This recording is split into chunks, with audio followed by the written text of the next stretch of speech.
buenas noches y bienvenidos al Catalagua. Ya estamos a miércoles 31 de enero de 2018. La actualidad, una vez más, pero hoy es importante, puede ser un giro muy significativo lo que ha ocurrido hoy con todo el asunto del independentismo, del mal llamado procés. ¿Por qué? Porque, como ven aquí, un teléfono móvil, ahora vamos a ver si de manera intencionada o no, las capturas que se han hecho del teléfono móvil de uno de los exconsejeros de la Generalitat huidos en Bruselas junto a Carles Puigdemont, la captura que le han hecho de su teléfono móvil, un cámara, ayer en un acto público con toda la prensa, él se pone a repasar, a recibir unos SMS, por llamarlo de alguna manera. Después hablaremos de la aplicación de Carles Puigdemont, en el que Puigdemont directamente se confiesa y dice todo lo que no ha dicho en público. Como por ejemplo lo siguiente: supongo que tienes claro que esto se ha terminado. Esto se refiere al proceso. Los nuestros nos han sacrificado, al menos a mí. Es uno de los mensajes más contundentes que ha enviado Puigdemont al otro consejero huido. ¿A quién se refiere con que los nuestros nos han sacrificado? ¿Qué quiere decir que esto se ha terminado? ¿El proceso? ¿Qué va a ocurrir ahora? ¿Qué decisiones va a tomar? ¿Qué quiere decir que le han sacrificado? ¿Y quiénes le han sacrificado? Parte de su partido, los de Esquerra Republicana. La fisura, sin duda, en el independentismo es total. Por lo menos dice que le han sacrificado a él. Pero no solo eso. Puigdemont, además, decía lo siguiente. A ver si podemos ver. Bueno, hay otro más importante. Pero vean la reacción, ahora veremos. Vean la reacción también cuando decían que esto se ha terminado. Me han sacrificado. Decía textualmente: el plan de la Moncloa está triunfando. Espero que sea verdad y puedan y sirva para que salgan de la cárcel. Entre otros, ¿quién? Oriol Junqueras, el ex vicepresidente de la Generalitat de Cataluña. Ahora veremos cuál ha sido su contestación. ¿Pero a qué plan de la Moncloa se refiere Carles Puigdemont? ¿Qué es lo que dice que está triunfando? Vamos a ver cuál ha sido la respuesta de Junqueras, porque desde luego no es baladí. Fíjense en un tuit desde Extremera. Ha dicho 90 noches en Extremera, las suyas, las que él lleva desde el día 2 de noviembre, y 107 noches en Soto del Real. Se refiere a los Jordis, Jordi Sánchez y Jordi Cuixart, los presidentes de las asociaciones independentistas. Contundente respuesta de Oriol Junqueras a Carles Puigdemont y a esos SMS que se han dejado grabar intencionadamente o que, perdonen la expresión, como un pardillo a Comín le grababan anoche y que Telecinco hoy nos ha reproducido. Hablaremos de todo ello y de las vueltas que da el proceso independentista con estas revelaciones, si es que algo va a cambiar, porque luego Puigdemont, como saben, anoche salía y decía que no había plan B a la investidura, que era él o él, y hoy ha reconocido en un tuit que él es humano y que tiene momentos de debilidad, y de ahí esos mensajes, pero que continúa adelante con el proceso. Hablaremos también de la tarifa de la luz en nuestro país. ¿Qué es lo que está ocurriendo? Saben que tenemos la factura de luz la quinta más cara de toda la Unión Europea. Atención, que a partir de mañana jueves vuelve a venir un temporal, nieves, bajadas de temperatura, y la gente en España va a tener que volver a recurrir a algo tan normal, a lo que debería ser un servicio básico, como es la luz, como es el gas. ¿Para qué? Para calentarse, para poderse duchar con el agua caliente. Nos va a visitar hoy un experto en energía. ¿En qué es lo que está ocurriendo? Nos va a explicar la factura de la luz. Saben que cerca del 60-70% de la factura, de lo que usted paga, de lo que yo pago, son impuestos. ¿Cómo puede ser que tanto dinero se pague a los impuestos y luego que el consumo real apenas se note en una factura de la luz? Hablaremos de todo ello y nos preguntaremos cuál es el futuro, cómo se puede ayudar a las personas que menos tienen. Es el caso, y hoy les acercaremos el caso de Olga, una mujer de 44 años, tiene 6 hijos. Cobra 565 euros al mes. No puede encender el gas, la electricidad, se la van a cortar como consecuencia de impagos, y este es un breve adelanto de su testimonio. Soy viuda, sin percibir ningún tipo de pensión. Tengo 6 hijos.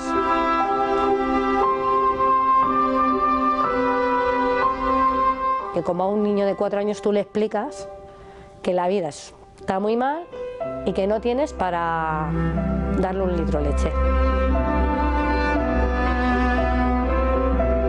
Dormimos vestidos. Te levantas con dolor de cuerpo, porque como te empiezas a echar ropa, cuando te levantas que parece que te han dado una paliza.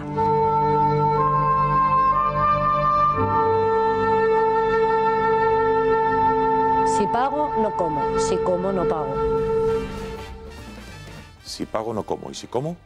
no pago. Esta es la realidad, les digo, de Olga, que en los próximos minutos nuestra compañera Patricia Tenorio nos traerá aquí en el Gato al Agua para hablar del sistema energético en nuestro país y de cómo hay algunas familias, y es la realidad y no se puede soslayar, no pueden pagarlo. Es Olga y también muchísimos pensionistas, personas mayores que en España a día de hoy, siglo XXI, no pueden hacer frente a este bien que debería ser básico. Les presento ya a la mesa que nos acompaña esta noche en el Gato al Agua, que promete ser un programa interesante. Está con nosotros Iván Vélez, a quien ya saludamos. Iván, muy buenas noches. Muy buenas noches. Gracias por estar con nosotros en el Gato. Gracias por la invitación. Gonzalo Cortizo, buenas noches. ¿Qué tal? Muy buenas noches. Decías antes que estabas ya un tanto harto de todo este proceso y más con este giro que no sé si supone algo, giro o no, los mensajes de Puigdemont. Bueno, no tanto harto como cansado, ¿no? Y todo hace pensar que la cosa va a seguir así, que el Constitucional se va a seguir reuniendo los sábados. No sé, no veo la luz al final del túnel. Quizás un poco de, no sé si es la superluna o qué, pero un poco de... Te ve cansado, sí. Tenemos vitaminas. ¿Quieres vitaminas? ¿Algún no te preocupes, componente? No, tengo un amigo que me manda el pescado de Galicia y estoy vitaminado ya. Efectivamente. Bueno, gracias por estar aquí. Julio Arenal, buenas noches. Muy buenas noches. ¿Todo bien? No sé si estás al lado de dos gigantes, que son Santi Abascal e Iván Vélez, o es que tu silla está un poquito más baja. Creo que mi silla está un poquito más baja, pero no me atrevo a tocarla porque como son nuevas y tal, igual termino más bajo que alto otra vez. Cuidado que con el directo a lo mejor te vienes para abajo y exacto, tampoco en lugar de venirme arriba, me vengo abajo. Bueno, gracias por estar con nosotros. Benjamín López, muy buenas. ¿Qué tal, Gonzalo? ¿Todo bien? Ahí me ves alto, bajo. Como... A ti te veo bien, a ti te veo bien. Entiendo que disfrutando de las semifinales de la Copa del Rey, ¿no? Sí, efectivamente, disfrutándola desde casa, como buen aficionado al fútbol que soy. Así me gusta, claro que sí. Sí, pero ya sabes que esto es muy largo. Aquí el que ríe último ríe mejor. No, sí, no me río, yo se lo constato las semifinales de la Copa del Rey. Santiago Abascal, buenas noches. Buenas noches. Pues mira, a mí me dicen, cada vez que me ven, dicen, pues si eres más alto que en la tele, te ven siempre sentado, la verdad, pero... Eso también es verdad. Es curioso, ¿eh? Es un comentario que se repite sistemáticamente. Ah, sí, ¿tiene usted la imagen de bajito? Sí. Ah, sí, ¿eh? Bueno, pues nada. Si ven a Gonzalo... Efectivamente. No me ponga al lado de Santi de pie para no hacerle un flaco favor. Bueno, señores, porque yo soy muy alto, ¿eh? Extremadamente alto. No porque Santi está en la media. Extremadamente alto. No, lo digo por dejar bien a Santi. Por dejar bien a Santi. Lo de guapo yo no me juzgo. Yo a mí mismo no me juzgo. Pero bueno, mi mujer dice que sí. Y eso me vale. Bueno, señores, ¿cómo pueden participar con nosotros? Lo pueden hacer como siempre a través del WhatsApp, enviando sus comentarios al 670 03 45 43, 670 03 45 43, a través de nuestra red social Twitter, en nuestra cuenta @gato_directo o en YouTube, donde pueden ver el programa en directo, pueden comentarlo o si no mañana ver los mejores momentos del mismo o en su integridad. Tiempo para repasar este fantástico vino que tenemos aquí. Atención, que no les va a dejar indiferentes. Es un vino fino, un sherry de Bertola, que nuestra enóloga ha calificado de la siguiente manera, las dos.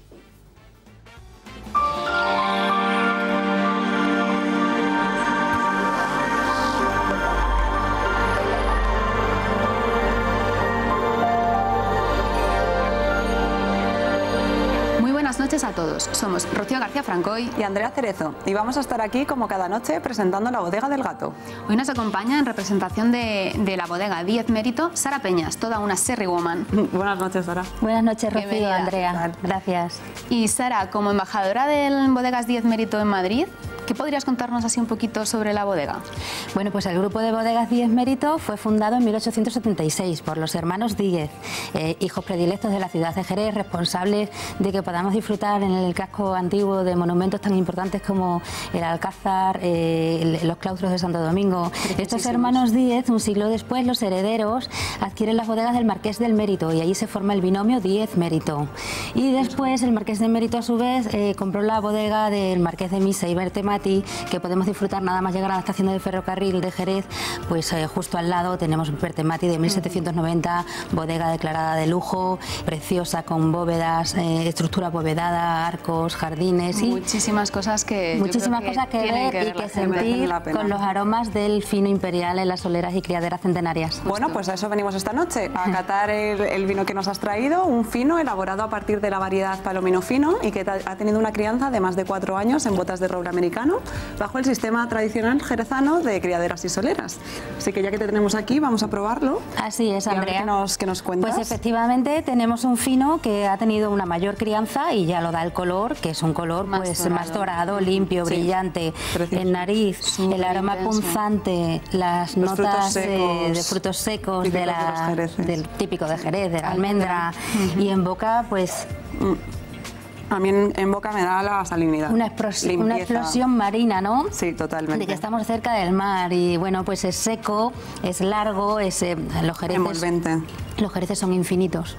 Justo, infinitos. Y un vino excelente de aperitivo para degustar con un buen jamón ibérico de bellota. Y para disfrutar tranquilamente. Con calma. Eso es lo que me dijiste antes, fuera de cámara, que era un vino para meditar. Son vinos para meditar, los vinos de Jerez. Eso, señores. Hay que dedicarle tiempo. Vinos maravillosos para meditar. Así que nada, Sara, muchísimas gracias por habernos acompañado esta noche. A vosotros. ¿Esta es tu casa? Muchísimas gracias. Bueno, antes de irnos, recordemos el vino Fino Bertola de Bodegas 10 Mérito de la denominación de origen Jerez. Gran denominación, señores. Sí.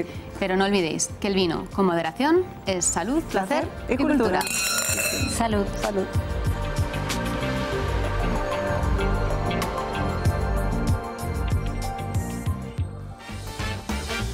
Bueno, este fantástico fino Sherry Bertola, ¿qué os ha parecido, Iván? Tú que eres muy de finos, ¿no? Cuéntanos. Bueno, ¿eh? ¿Cómo huele además, eh? Soy un todoterreno del vino y ese está muy bueno, la verdad. Sí, está cómo entra, ¿no? Julio, decías que esto es peligroso incluso, ¿no? Esto, si además está fresquito, es peligroso. Pues Terminaremos haciendo más tonterías que de normal.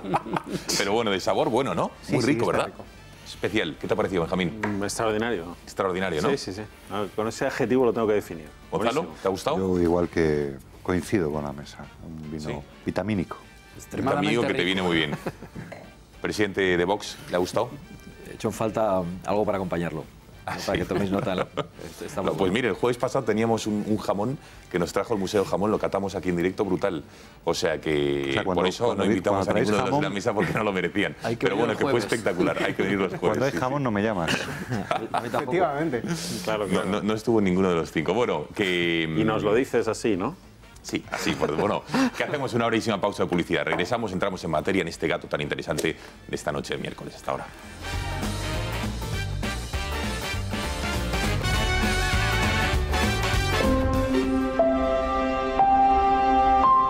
Soy viuda, sin percibir ningún tipo de pensión. Tengo 6 hijos.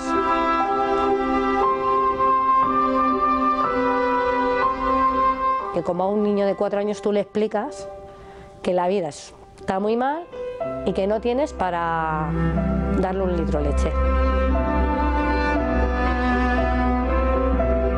Dormimos vestidos. Te levantas con dolor de cuerpo, porque como te empiezas a echar ropa, cuando te levantas que parece que te han dado una paliza.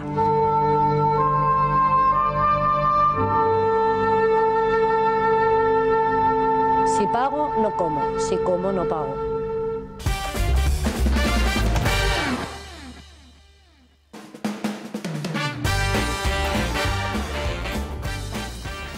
Tiempo de hablar de economía, de finanzas, de nuestro dinero, de cómo, de dónde invertir. Para ello tenemos con nosotros, como siempre, a Álvaro Vidal, que es el responsable del broker online de Giro. Álvaro, buenas noches. Buenas noches. Gracias por estar con nosotros en El Gato. Bueno, en primer lugar, enhorabuena, ¿no?, por esos premios que os ha entregado el Financial Times como mejor broker low cost y mejor aplicación móvil. Muchas gracias. Ahí queda eso, ¿eh? Sí, eso es fruto del trabajo que llevamos desarrollando estos años y estamos muy orgullosos de que Financial Times pues, nos reconozca como el mejor broker low cost y la aplicación móvil que además la lanzamos el año pasado, con lo cual es un premio más que nos hace estar muy orgullosos. Qué buen reconocimiento. Bueno, otra importante novedad. Este año ha entrado el MiFID II desde enero a comienzos y ha traído importantísimas novedades a los inversores por esta aplicación. Bueno, ¿cómo ha afectado, qué es lo que le interesa a nuestro espectador, al inversor español? Bueno, MiFID lo que ha traído es con la intención de hacer un mercado más justo. Al final nosotros entendemos en De Giro que es una regulación que beneficia al inversor. Se van a implementar muchas medidas, entre una de ellas cómo afecta al inversor a la hora de los costes. En De Giro siempre hemos estado muy comprometidos a la hora de reducir los costes. Ahora con MiFID II los costes tienen que ser mostrados al inversor de una manera explícita. Dicen que esto pues puede traer, digamos, cierta competencia en el mercado, especialmente en el mercado de fondos de inversión, y y eso es algo que nosotros valoramos de manera muy positiva. A medida que MiFID está reforzando la regulación, está favoreciendo la negociación en mercados regulados, al final son medidas encaminadas digamos, como te he dicho, a beneficiar al inversor final. Con lo cual, si favorece la negociación, se favorece, digamos, el interés del inversor. Claro, además se favorece la negociación en mercados regulados, fuera de no en mercados OTC, en mercados no regulados, donde digamos que no había tanta transparencia en esos mercados. Es decir, esta mejora de la transparencia al final va a beneficiar mucho más al inversor final. Bueno, Álvaro, me gustaría también hablar de las criptomonedas, que ahora están muy de moda, las criptodivisas, y parece que este año la tendencia va a continuar. Veremos hasta cuándo. ¿Os piden mucho, digamos, los inversores información acerca de ellas? Son más los nuevos clientes, porque nosotros, por el tipo de empresa que tenemos, tenemos a captar al inversor inteligente, por así decirlo, ¿no? Es un inversor que no está asociado a mi banco de toda la vida, o conozco a Paco, el de la sucursal, ¿no? Es un inversor que al final quiere pagar menos por lo mismo. Este tipo de inversores al final se decantan siempre por activos más tradicionales, acciones, fondos de inversión, ETFs, bonos, y no tienen tanto interés en la criptomoneda, que por un perfil muy especulativo. Es decir, todos los inversores que invierten en este tipo de monedas tienen que ser conscientes que están invirtiendo en un mercado muy volátil y un mercado no regulado. Nosotros sí que tenemos productos, mercados regulados, que replican al Bitcoin, y sí que hemos notado un incremento sustancial en la negociación de estos productos. Se han llegado a convertir en los ETNs más negociados en la plataforma. Bueno, decías que sobre todo se interesan los nuevos clientes, pero ¿y el inversor español? ¿Cómo está aceptando o cómo está, digamos, integrándose ante esta Bitcoin? Bueno, es porque decimos el inversor español, pero te voy a poner un matiz, es el inversor en toda Europa. Pero nosotros tenemos la muestra en toda Europa, claro, y todos los inversores europeos, es decir, el inversor español no es diferente al inversor europeo a la hora de interesarse por el Bitcoin. Está constantemente en las noticias, y además medios cada día más reputados, Bloomberg, Financial Times, ya están informando sobre eso. Eso atrae a mucha gente al mercado, pero como te he dicho antes, es casi todo nuevos inversores que se ven atraídos, bueno, pues por las rentabilidades que ha dado el Bitcoin sobre todo a lo largo del último año, y vienen atraídos pues con ese perfil un poco especulativo, es decir, claro, no es un perfil tan inversor el Bitcoin. Bueno, por cierto, hemos podido ver en la página web de Giro que tiene una promoción especial de 500 euros gratis en comisiones. ¿Qué hay que hacer para beneficiarse, digamos, los que nos estén viendo de esta promoción? Así es una promoción para nuevos clientes, es decir, para mí, por ejemplo, que todavía no soy cliente. Para ti que no eres cliente, solo tienes que registrarte a través de www.degiro.es, un proceso muy sencillo, apenas te llevará 10 minutos y podrás utilizar un crédito de hasta 500 euros en comisiones, 50 euros al día, que dan para bastante de Giro, pues para empezar en la negociación y que para invertir en bolsa, para que empieces a operar con nosotros y para que conozcas la plataforma. Ahí lo ven, www.degiro.es, se pueden informar también en el teléfono 91 123 96 78, ya lo saben, 100% broker y su lema 84% más barato, y así lo ha acreditado el Financial Times con ese premio que les han dado. Álvaro Vidal, gracias por haber estado esta noche en El Gato, buenas noches. Señores, hacemos una brevísima pausa de publicidad y regresamos enseguida al Gato y seguimos desgranando la actualidad hasta ahora. ¿Necesitas una página web? Hit te ofrece la solución que necesitas, totalmente personalizada. Blogs, páginas corporativas, tiendas online, periódicos digitales, lo que quieras. Hit es la plataforma donde comenzar tu proyecto en tan solo 5 clics. Así de fácil. Y si solo tienes tiempo para tu negocio, no te preocupes. Hit se encarga de diseñar y poner en marcha tu web. Visita hitsoluciones.es o llama al 91 005 94 74 y pide presupuesto sin compromiso.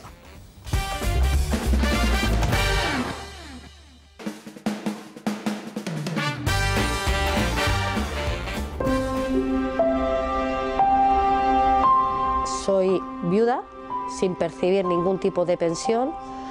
Tengo 6 hijos.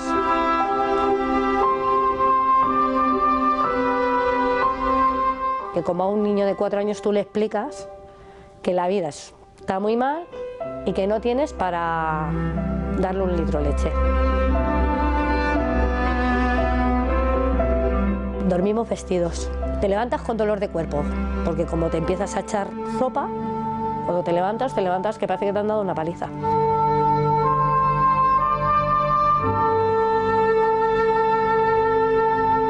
Si pago, no como. Si como, no pago.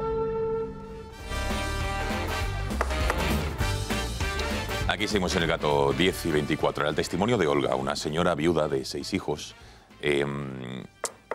que ahora, con las temperaturas, con el frío evidente propio de esta época, ojo, como les decía al comienzo del programa, que mañana vuelve un nuevo temporal con nevadas, bajadas de temperaturas, es evidente que para calentarse, para poder ducharse, para poder dormir por la noche, en muchas ocasiones tienes que tirar de una cosa que se llama electricidad, de gas. Y ella, en esta ocasión, vive encima en un piso de Libima, no puedo hacer frente a todo ello. Nuestra compañera Patricia Tenorio en los próximos minutos nos dará cuenta de cuál es la situación de Olga, que creemos que esta televisión, además en sus ansias de ser un servicio público y de denunciar situaciones como son estas y que muchos bienes, como son estos, el energético en este caso, deberían ser en muchas ocasiones, deberían de brindarse con mayor facilidad a las personas que menos tienen, a los pensionistas o a mujeres u hombres como Olga. Pero antes de todo ello, vamos a hablar de qué es lo que está pasando con el sistema eléctrico en nuestro país, el sector energético. Para ello tenemos con nosotros en nuestro plató a Jorge Morales, que es experto en este sector, ingeniero industrial y autor, entre otros, de Adiós Petróleo. Jorge, buenas noches. Buenas noches, Gonzalo. Bueno, vamos a ver. Hoy ha comparecido, no sé si tenemos un vídeo en el que hemos resumido cuál es la situación del sistema energético en nuestro país. Vamos a explicar cómo estábamos el año pasado. En enero de este mismo mes, el año pasado, estábamos en máximos históricos en el precio de la luz. Lo recordarán. Y ahora no es que estemos mucho mejor. Estamos algo mejor, como hoy ha dicho el ministro del ramo de energía, el señor Nadal, en el Congreso. Vamos a escucharle. Hay una normalización de la evolución del precio de mercado mayorista en el año 2018 respecto al año 2017. Esto en términos de una factura, según nos cuenta la CNMC, una factura ordinaria para un consumidor doméstico, significa pasar de pagar 80,78 euros en el mes de enero del año 17 a pagar 69,45 en enero de 2018. Es decir, estamos hablando de una rebaja del entorno de un 14% en precio final para los consumidores. Jorge ha puesto una factura media de 80 euros el año pasado, en este mes, en la factura a 69. Son 11 euros, un 14% menos, que no está mal, pero sigue siendo muy alto. Efectivamente, como bien has dicho, ¿no? Venimos de máximos históricos, ¿no? Estamos comparando un mes que fue, portada en todos los medios de comunicación, ¿no? Que fue el mes de enero del año pasado, ¿no? El precio que actualmente tenemos sigue siendo un precio elevado. Es verdad que es un precio que se ha repetido más veces en los últimos años, pero no por ello yo creo que podemos estar contentos de mantener esos precios, ¿no? Como te decís al principio del programa, seguimos manteniendo unos precios medios en términos anuales, no de un mes concreto, sino en términos anuales, que en el sector doméstico, y subrayo esto porque no es tanto en la empresa, en el sector industrial no pasa lo mismo, pero en el sector doméstico siguen siendo de los más altos de Europa. Me gustaría intentar explicar, desgranar de alguna manera, porque creo que el sistema, digamos, energético en nuestro país, el sistema de la luz, ya no solo si hablamos a nivel doméstico o a nivel de grandes empresas, pero es muy complicado, por no hablar ya de una factura, Jorge, de una luz, que desde luego desgranarla, pero de la factura de la luz, de lo que paga cualquier consumidor en España, ¿qué tanto por ciento del global es impuesto y cuánto corresponde al consumo real? A ver, en impuestos estrictamente hablando tenemos dos. El impuesto especial sobre electricidad, que es un 5% de la factura, y el IVA, que es el 21%. Bien. ¿Vale? Hay una singularidad en España, que es que el segundo se aplica sobre el primero. Una cosa bastante rara, que aplicamos un impuesto sobre un impuesto. ¿Vale? O sea, la base imponible del IVA es la suma de la base imponible del impuesto eléctrico más el impuesto eléctrico, lo cual ya es bastante particular. Y hay una segunda particularidad que también es propia de España, que es que se aplica el tipo general del IVA, el 21%, a un producto básico, por lo menos en lo que es lo que se estima que es el consumo esencial de una familia, ¿no? Esto en otros países tampoco ocurre así. En España, sin embargo, aplicamos el 21% desde el primer kilovatio hora consumido hasta el último. Vale, en torno aproximadamente al 26% una factura. Y el resto, el 74% restante, no es únicamente consumo. No, lo que pasa es que ahí se suele confundir, ya lo decías tú antes, ¿no? Es decir, bueno, es que cerca del 60% de la factura son impuestos, ¿no? Bien, ojo, vamos a ver, el resto de la factura, lo que no son estrictamente impuestos, que como digo son esos dos, normalmente se divide en dos partes, ¿vale? Por una parte, lo que viene siendo el mercado, lo que llama el gobierno, y pongo entre comillas, a propósito, liberalizado, ¿vale? Donde supuestamente hay mucha competencia y todo funciona según las reglas de juego del mercado, y luego hay una parte que llamamos regulada. Esa parte regulada es la que el gobierno fija directamente en el boletín oficial del Estado, ¿vale? Entonces hay mucha gente que dice, bueno, la parte regulada es lo mismo que un impuesto. Bueno, esto no es estrictamente cierto, porque, por ejemplo, en la parte regulada se pagan las redes de transporte y distribución, ¿Vale? ¿Qué ocurre? Que ahí no puede haber liberalización, porque entonces tendríamos las ciudades llenas de cables y sería completamente ineficiente. Hay un solo cable que llega a casa de cada consumidor, ¿vale? Y lo que se hace es que ese cable se pone a disposición de todas las compañías que quieren competir en el sector, ¿vale? Pero naturalmente ahí hay una actividad de monopolio, solamente, al menos monopolio zonal. En una zona determinada solamente hay una empresa que puede llevar el cable, ¿no? Por tanto, su retribución... Hablamos de las comercializadoras, ¿no? Estos son las distribuidoras. Las que llevan la luz, el cable, son las distribuidoras. Las distribuidoras cobran, y son 7.000 millones de euros anuales, distribuidoras más transportistas. Llevar la luz hasta nuestras casas y hasta nuestras empresas, ¿vale? Cuesta 7.000 millones de euros al año y eso está regulado. Si alguien considera que eso es un impuesto, pues yo desde luego discrepo completamente. Eso es una retribución regulada sobre una actividad que está en régimen de monopolio. Esto por un lado. Por otro lado tenemos otros 7.000 millones aproximadamente que son las primas a las renovables, cogeneración y residuos, ¿vale? Esto hay gente que dice, no, esto también es un impuesto, es una decisión de política energética. Bueno, discrepo también. Esto es una retribución complementaria a la que cobran por mercado, porque en el momento en el que se montaron estas instalaciones se decidió que cobrarían una parte por mercado y otra parte en función de su evolución tecnológica por otra vía, que era la vía regulada, ¿vale? Alguien dice, bueno, es que yo no quiero pagar eso. Bueno, a lo mejor yo tampoco quiero pagar lo que aparece en el precio de mercado debido a la contribución nuclear, por ejemplo, de la financiación de las centrales nucleares en los años 80, y está metida ahí. Pero bueno, eso hay otra gente, ya digo, insisto, que identifica con un impuesto, yo no. Y luego hay otra parte que es la llamada compensación extrapeninsular. ¿Qué es esto? Pues sencillamente que producir energía eléctrica en las islas es mucho más caro que hacerlo en la península. Porque el sistema es más pequeño y porque además se utilizan tecnologías de generación... Baleares y Canarias, ¿no? Mucho más antiguas, sí, Ceuta y Melilla también, ¿no? Los territorios extrapeninsulares en general, ¿no? Islas, Ceuta y Melilla. Como es mucho más caro producirlo y se quiere mantener la unidad nacional en el sentido de que todo el mundo, todas las familias paguen lo mismo, igual de caro, si me permites la expresión, aquí que en Las Palmas, ¿verdad? Pues lo que se hace es que esa sobrecoste, digamos, en las islas se reparte en la factura de luz de todos los españoles, ¿vale? Vale. Hay quien también dice que eso es un impuesto y que eso debería estar en políticas de cohesión en los presupuestos generales del Estado.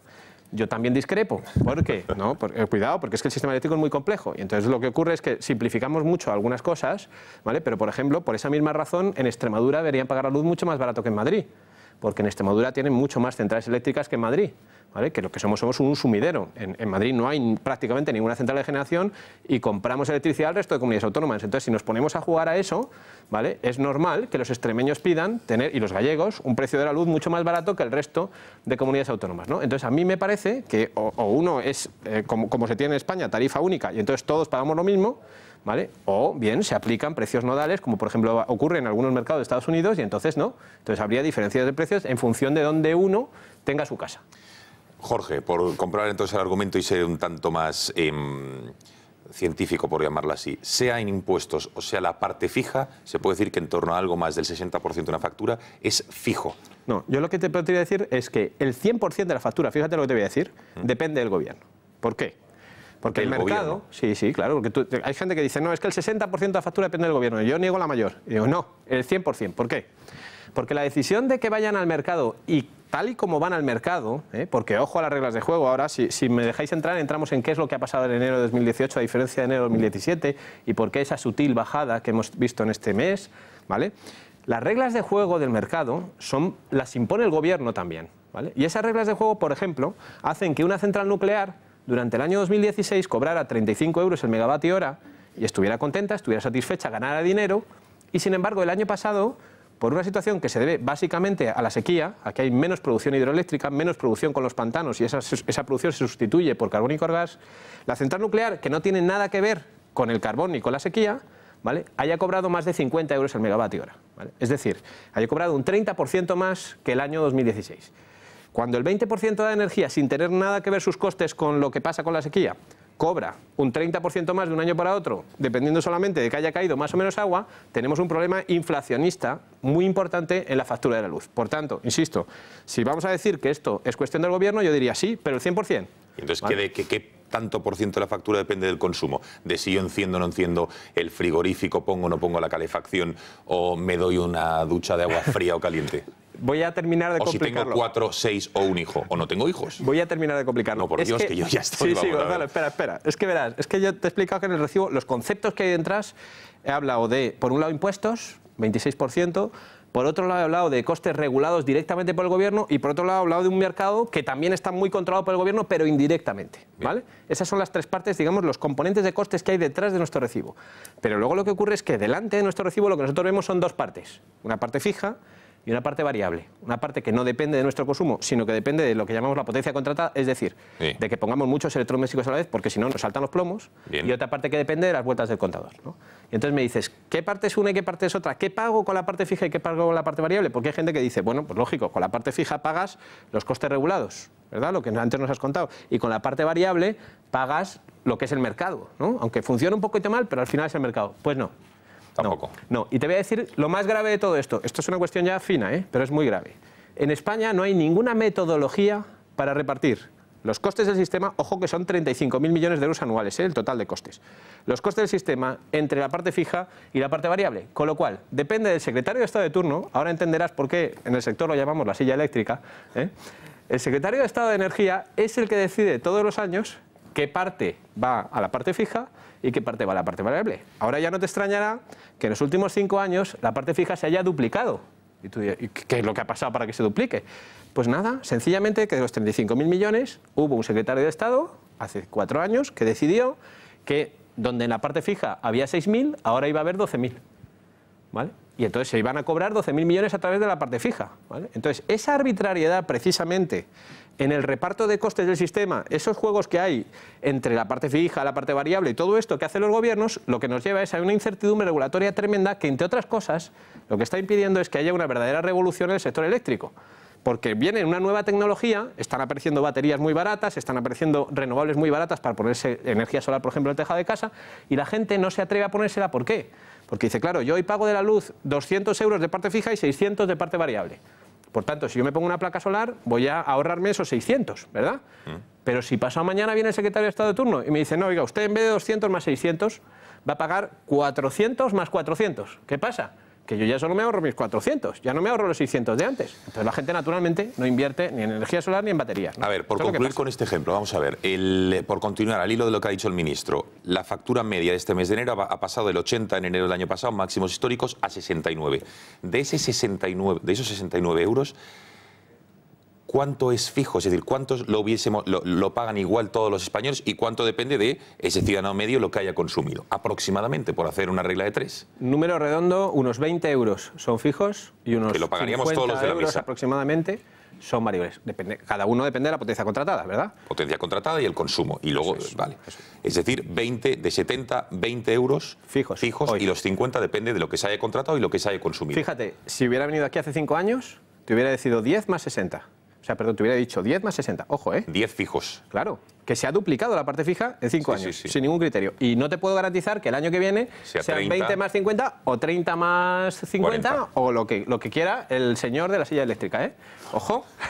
Claro. Esta es la cuestión. Esto es lo que he tratado de contar. No sé si con mucho acierto, pero es lo que he tratado de contar. Vamos a ver cómo también las condiciones meteorológicas han influido, a lo que decía él, cómo habíamos llegado el año pasado a unas situaciones de máximos históricos y cómo, gracias a la meteorología que ha sido, digamos, no tan adversa, estamos algo mejor en este enero del 18. Si caminar bajo la lluvia les puede parecer algo molesto, cuando vean las facturas de la luz van a agradecerlo, y es que el precio en los recibos responde a las condiciones meteorológicas, es decir, que la lluvia, la nieve o el viento han permitido que la generación eléctrica de este mes haya sido un 30% más barata comparada con el histórico mes de enero de 2017 y un 14% menos que el pasado mes de diciembre. Pero, ¿por qué ha variado tanto de un mes para otro? Muy sencillo, por las inclemencias meteorológicas. Las precipitaciones y el viento hacen que tiremos más de energías renovables, mucho más baratas que el gas y el carbón, y eso lo vemos reflejado en nuestras facturas. Por ello, pese a que seguimos en sequía, en este mes de enero el viento ha logrado una bajada de la luz. De hecho, el precio medio de este enero es el más bajo de los 3 últimos años, 50 euros de media en nuestras facturas de la luz. Hay que recordar que los 72 euros de media del mismo mes de 2017 fue el segundo más caro desde hace 20 años. Solo fue superado por los 73 euros de media en 2016. Pero lo que muchos se preguntan ahora ¿es normal que por estos cambios en nuestra meteorología se disparen los precios de las facturas de la luz de un año para otro? Bueno, eso es lo que se pregunta. ¿Cómo es posible, los espectadores, cómo es posible que esto sea así? Pues la respuesta es muy sencilla, porque está mal. Porque el sistema está mal diseñado. Porque las reglas de juego lo que hacen es que amplifican cualquier pequeño problema que aparece. Este año se llama sequía. El año pasado, en enero, ha habido una incidencia también que hay que apuntar, y que también ha comentado el ministro esta tarde en el Congreso, que es que el año pasado, en enero, hubo un problema muy grave de una ola de frío en toda Europa, que lo que pasa es que coincidió con un problema de disponibilidad de centrales nucleares en Francia.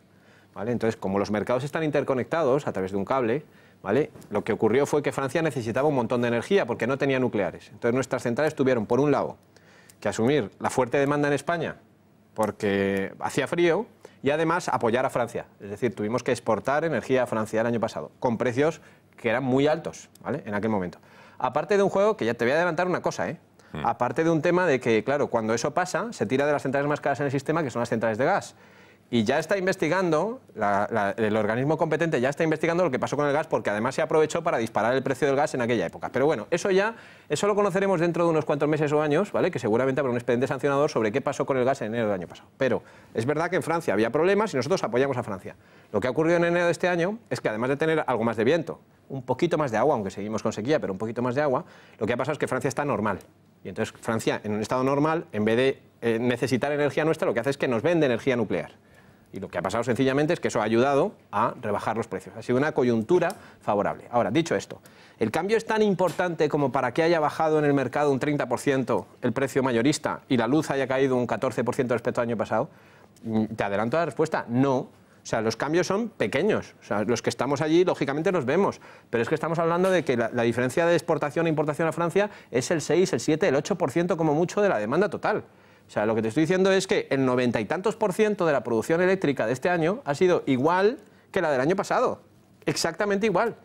Entonces, el cambio es mínimo. Y el problema son que las reglas de juego amplifican cualquier cosita. Y en cuanto hay un problema, y los hay muy a menudo, las reglas de juego lo que hacen, como te decía antes con las nucleares, por ejemplo, es que cobra todo el mundo más de lo que debe. Y entonces, pues pasa, lo que pasó el año pasado, lo que vimos, unos precios disparados para todo el mundo. Es normal, Jorge, ya un par de cuestiones más y ya alguna reflexión del resto de la mesa y les presentamos el caso que hoy les hemos traído de Olga. Hay ciudadanos en nuestro país que en estas épocas del año, finales de noviembre, diciembre, enero y gran parte de febrero, no encienden la calefacción, no ponen la electricidad, muchas veces están con velas. Fíjese, justo hace un año el caso de esa ciudadana, creo que de la provincia de Tarragona, de Reus, que se le incendió la casa porque se iluminaba con velas para no tener que pagar. Esto es un drama y está ocurriendo en España. Esto no podemos mirar para otro lado y estos son hechos que existen por mucho que la política lo quieran evitar. Sí, mira, hay una asociación en España que se llama Asociación de Ciencias Ambientales, que fue precursora en este tema hace ya 4 años, lanzó el primer estudio sobre lo que llamamos pobreza energética en España, ahora está lanzando el cuarto, que por cierto aprovecho para decir que está buscando financiación, o sea, crowdfunding, microfinanciación de la gente para hacer este estudio, porque no tiene apoyo público para hacerlo. Entonces, esta asociación, es verdad que lo que nos está alertando es de que este problema además se está agravando. ¿Por qué? Por una cosa muy sencilla. Por un lado, las facturas de los suministros energéticos están subiendo y por otro lado, la renta disponible de las familias está bajando. Entonces, en esa situación, evidentemente, el tema se agrava. Se calcula que del orden del 10% de las familias en España no pueden mantener su casa a una temperatura digna en invierno. 10%. Es una cifra muy alta, altísima, de las más elevadas de la Unión Europea. Entonces, claro, ¿ahí qué problema hay? Se habla solamente de luz. Seguramente lo veremos en el caso de Olga, pero la mayor parte de la gente no se calienta con la luz. La mayor parte de la gente se calienta con otros combustibles por una cuestión muy sencilla. Calentarse con luz es muy caro. Muy caro. Con calefactores eléctricos de estos de los típicos radiadores estos de aceite que pesan tanto. Se calienta con gas. Claro, normalmente la gente tiene gas. Claro, ¿vale? Claro, sí, para sí, por eso, sí. Y entonces, claro, en el ámbito rural donde no llega el gas hay muchas calderas todavía de gasoil. Entonces, lo que pasa es que en el sector de la luz, el año pasado, en octubre de 2015, se aprobó una reforma del llamado bono social, ¿vale? Que es un descuento para proteger a algún tipo de familia. Más vulnerables, ¿vale? Sí. Eso es bastante mejor que lo que teníamos de antes, porque antes teníamos una cosa que ideó Miguel Sebastián en 2009, que era un auténtico desastre, que no había por dónde cogerlo. Esto es un poquito mejor, ya digo, de lo que teníamos antes, pero todavía tiene notables deficiencias. Pero es que en el caso del gas y en el caso del gasoil no hay ninguna ayuda, ¿vale? Por tanto, lógicamente, la gente que no puede pagar pues se ve en una situación, yo lo entiendo, ¿no?, donde no puede calentar su casa, ¿no? Santiago. Para mí un modelo deseable sería uno con los precios más bajos, con una tarifa igual en todo el territorio nacional, una tarifa igual para todos, salvo, ya en el caso de las personas concretas, a las que están en una situación vulnerable, un país con soberanía energética y, por supuesto, seguridad jurídica para las empresas y para los ciudadanos. Tú has pintado un desastre y yo te quería hacer algunas preguntas. ¿Cuál sería el modelo adecuado para España con las circunstancias meteorológicas, físicas de nuestro territorio? ¿Y qué otros países están haciéndolo bien? Donde sean soberanos, por qué lo son y puedan estar pagando menos por la luz. Bueno, yo creo que lo que hay que hacer de otros países es adaptar las mejores prácticas, ¿no?, en algunas cosas, ¿no? Por ejemplo, se habla mucho de Alemania. Alemania está haciendo algunas cosas muy bien y otras muy mal, ¿eh? Yo no cojo a Alemania siempre como modelo, ¿eh? Francia ha hecho algunas cosas muy bien y otras muy mal, ¿no? En general, España yo creo que adolece de un problema, que es que no deja de aplicar uno tras otro. Los gobiernos aplican parches, ¿vale? Pero no hay una verdadera política energética a largo plazo. Y esto es lo más grave que tenemos en este país. ¿Por qué no se planifica a largo plazo? Y claro, la cuestión es que una central cuesta cientos de millones de euros, sea de la tecnología que sea, y por tanto requiere decenas de años en amortizarse, ¿vale? Entonces, cuando se están cambiando las reglas de juego cada 2 por 3, hoy el propio ministro ha planteado un nuevo cambio de reglas de juego, ¿vale? Lo que ocurre con las empresas es que, naturalmente, cuando hacen sus inversiones, exigen mucha más rentabilidad a sus inversiones en España que en otros países de fuera, ¿vale? Y eso al final nos encarece los suministros energéticos, ¿vale? Por tanto, yo lo primero que diría es, lo primero que hace falta es un modelo consensuado y una política de Estado en materia energética a largo plazo, ¿vale? Dicho esto, lo que estamos viendo a nivel internacional es que a día de hoy hay 2 tecnologías renovables, que son la solar y la eólica, que están por debajo de todo lo demás en precio. Todo lo demás. O sea, están batiendo ya actualmente a todo, al nuclear, al carbón, al gas, absolutamente a todo. Pero tiene un problema, que es que no siempre hace sol o sopla el viento cuando nosotros le queremos dar el interruptor de la luz. Entonces, eso, lo que se está haciendo también es ver cómo se gestiona eso. Y hay varias alternativas para gestionarlo. El ministro en España lo único que ve es el carbón, porque es la que conoce, la que viene siendo la situación. Cuando no sopla el viento, como está diciendo ahora, no es que no sopla el viento, pues vamos a encender el carbón. Y claro, ¿qué pasa? Se dispara el precio de la electricidad y además se incrementan notablemente las emisiones de CO2 en España. Hay otras muchas soluciones, ¿vale?, que requieren nuevamente de consenso y sobre todo de mirar objetivamente, ¿vale?, cuáles son las tecnologías disponibles en el mercado para poder solventar ese problema de la no disponibilidad permanente de las tecnologías más baratas. Patricia Tenorio, buenas noches. Buenas noches, Gonzalo, a la mesa. Bueno, Patricia Tenorio, compañera, redacción del Gatalagua, nos viene a contar el caso de Olga. Decía Jorge que hay un 10% de familias en nuestro país, de hogares en España, que están en situación de pobreza energética, ya sea por la electricidad o por otro tipo de consumos como sea el gas. Un auténtico drama. Y tú, Patricia, nos vienes a contar el caso de Olga, que es una ciudadana que está en esta situación. Eso es, Gonzalo. Pues traigo un nuevo reportaje de Familias sin Recursos. Presento a los espectadores quién es Olga Martín. Es una viuda de 44 años que tiene 6 hijos, 2 de ellos tan solo son los que son mayores de edad. Y el único dinero que entra en esa casa son 536 euros de REMI, de la renta mínima. Con ese dinero tienen que pagar facturas, agua, luz, colegio, comedores, ropa, comida. Tienen que alimentar 7 bocas.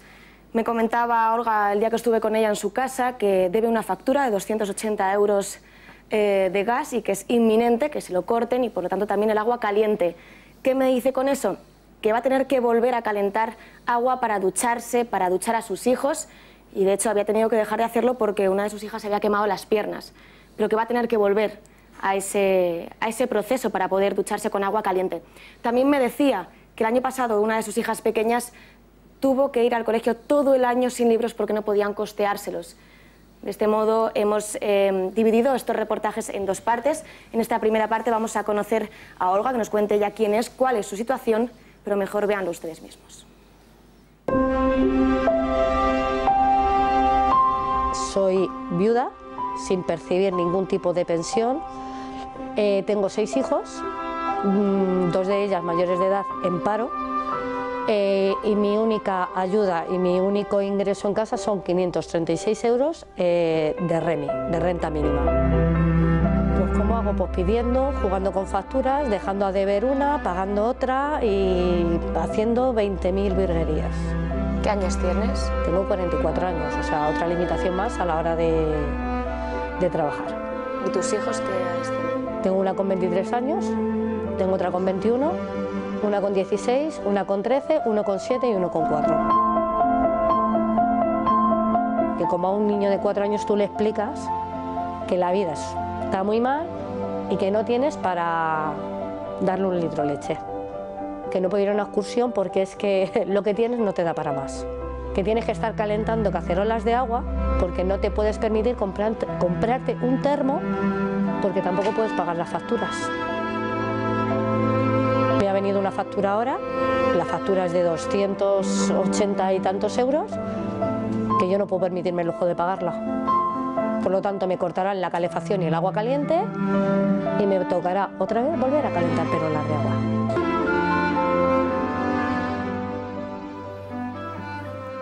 Menuda situación. Patricia, comentábamos, es viuda. ¿Su marido de qué murió? Un accidente. Murió de accidente su marido o su pareja, lo digo porque también era el asunto de la pensión de viudedad. ¿Qué más nos ha contado Olga, Patricia? Si te parece, a mí hay una frase de esta primera parte que me marca y es como, me pregunta, ¿cómo le explico a mi hijo de 7 años que no puede ir a la excursión a la que van todos sus compañeros? ¿Cómo se lo explica esa madre a ese hijo? En esta segunda parte vamos a ver las habitaciones de la casa, porque son 7 personas. Las habitaciones pues son las que son. Tienen que dormir incluso en la cama en la que duerme Olga. Duermen los 2 pequeños con ella, hay otra habitación con literas. El espacio es el que es, nos enseña su despensa, su cocina, nos dice los alimentos que recibe. Pero vamos a ver que nos explique ella también, sobre todo, cómo duermen. Aquí duermen los 2 niños conmigo. Aquí dormimos los 3.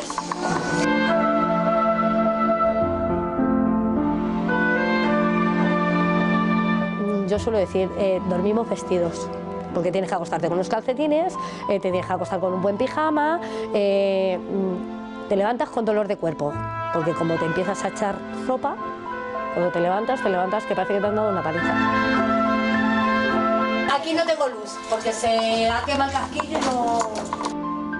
Si pago, no como. Si como, no pago. Mira mi cisterna, está muy bien porque no tengo tirador, está con un cordón. Porque aquí hay Cáritas. Claro, sí, te ayudan, a lo mejor te dan 1 kilo de lentejas. ¿Qué haces con ese kilo de lentejas? Si no tienes una triste patata, un cacho de chorizo, no tienes nada para echarle. No tienes ingredientes. Hoy tocan lentejas a lo pobre. Hay veces que te da por pensar cosas muy malas. Entonces ya piensas lo que tienes. Entonces yo ya últimos recursos que me quedan, últimas soluciones, dejar de pagar para poder comer. Yo si esta noche no tengo para dar de cenar a mi hijo y tengo 20 euros para pagar un recibo, como comprenderás, yo ese recibo no lo voy a pagar. 536 euros de renta mínima recibe. ¿No tiene más ingresos, Patricia?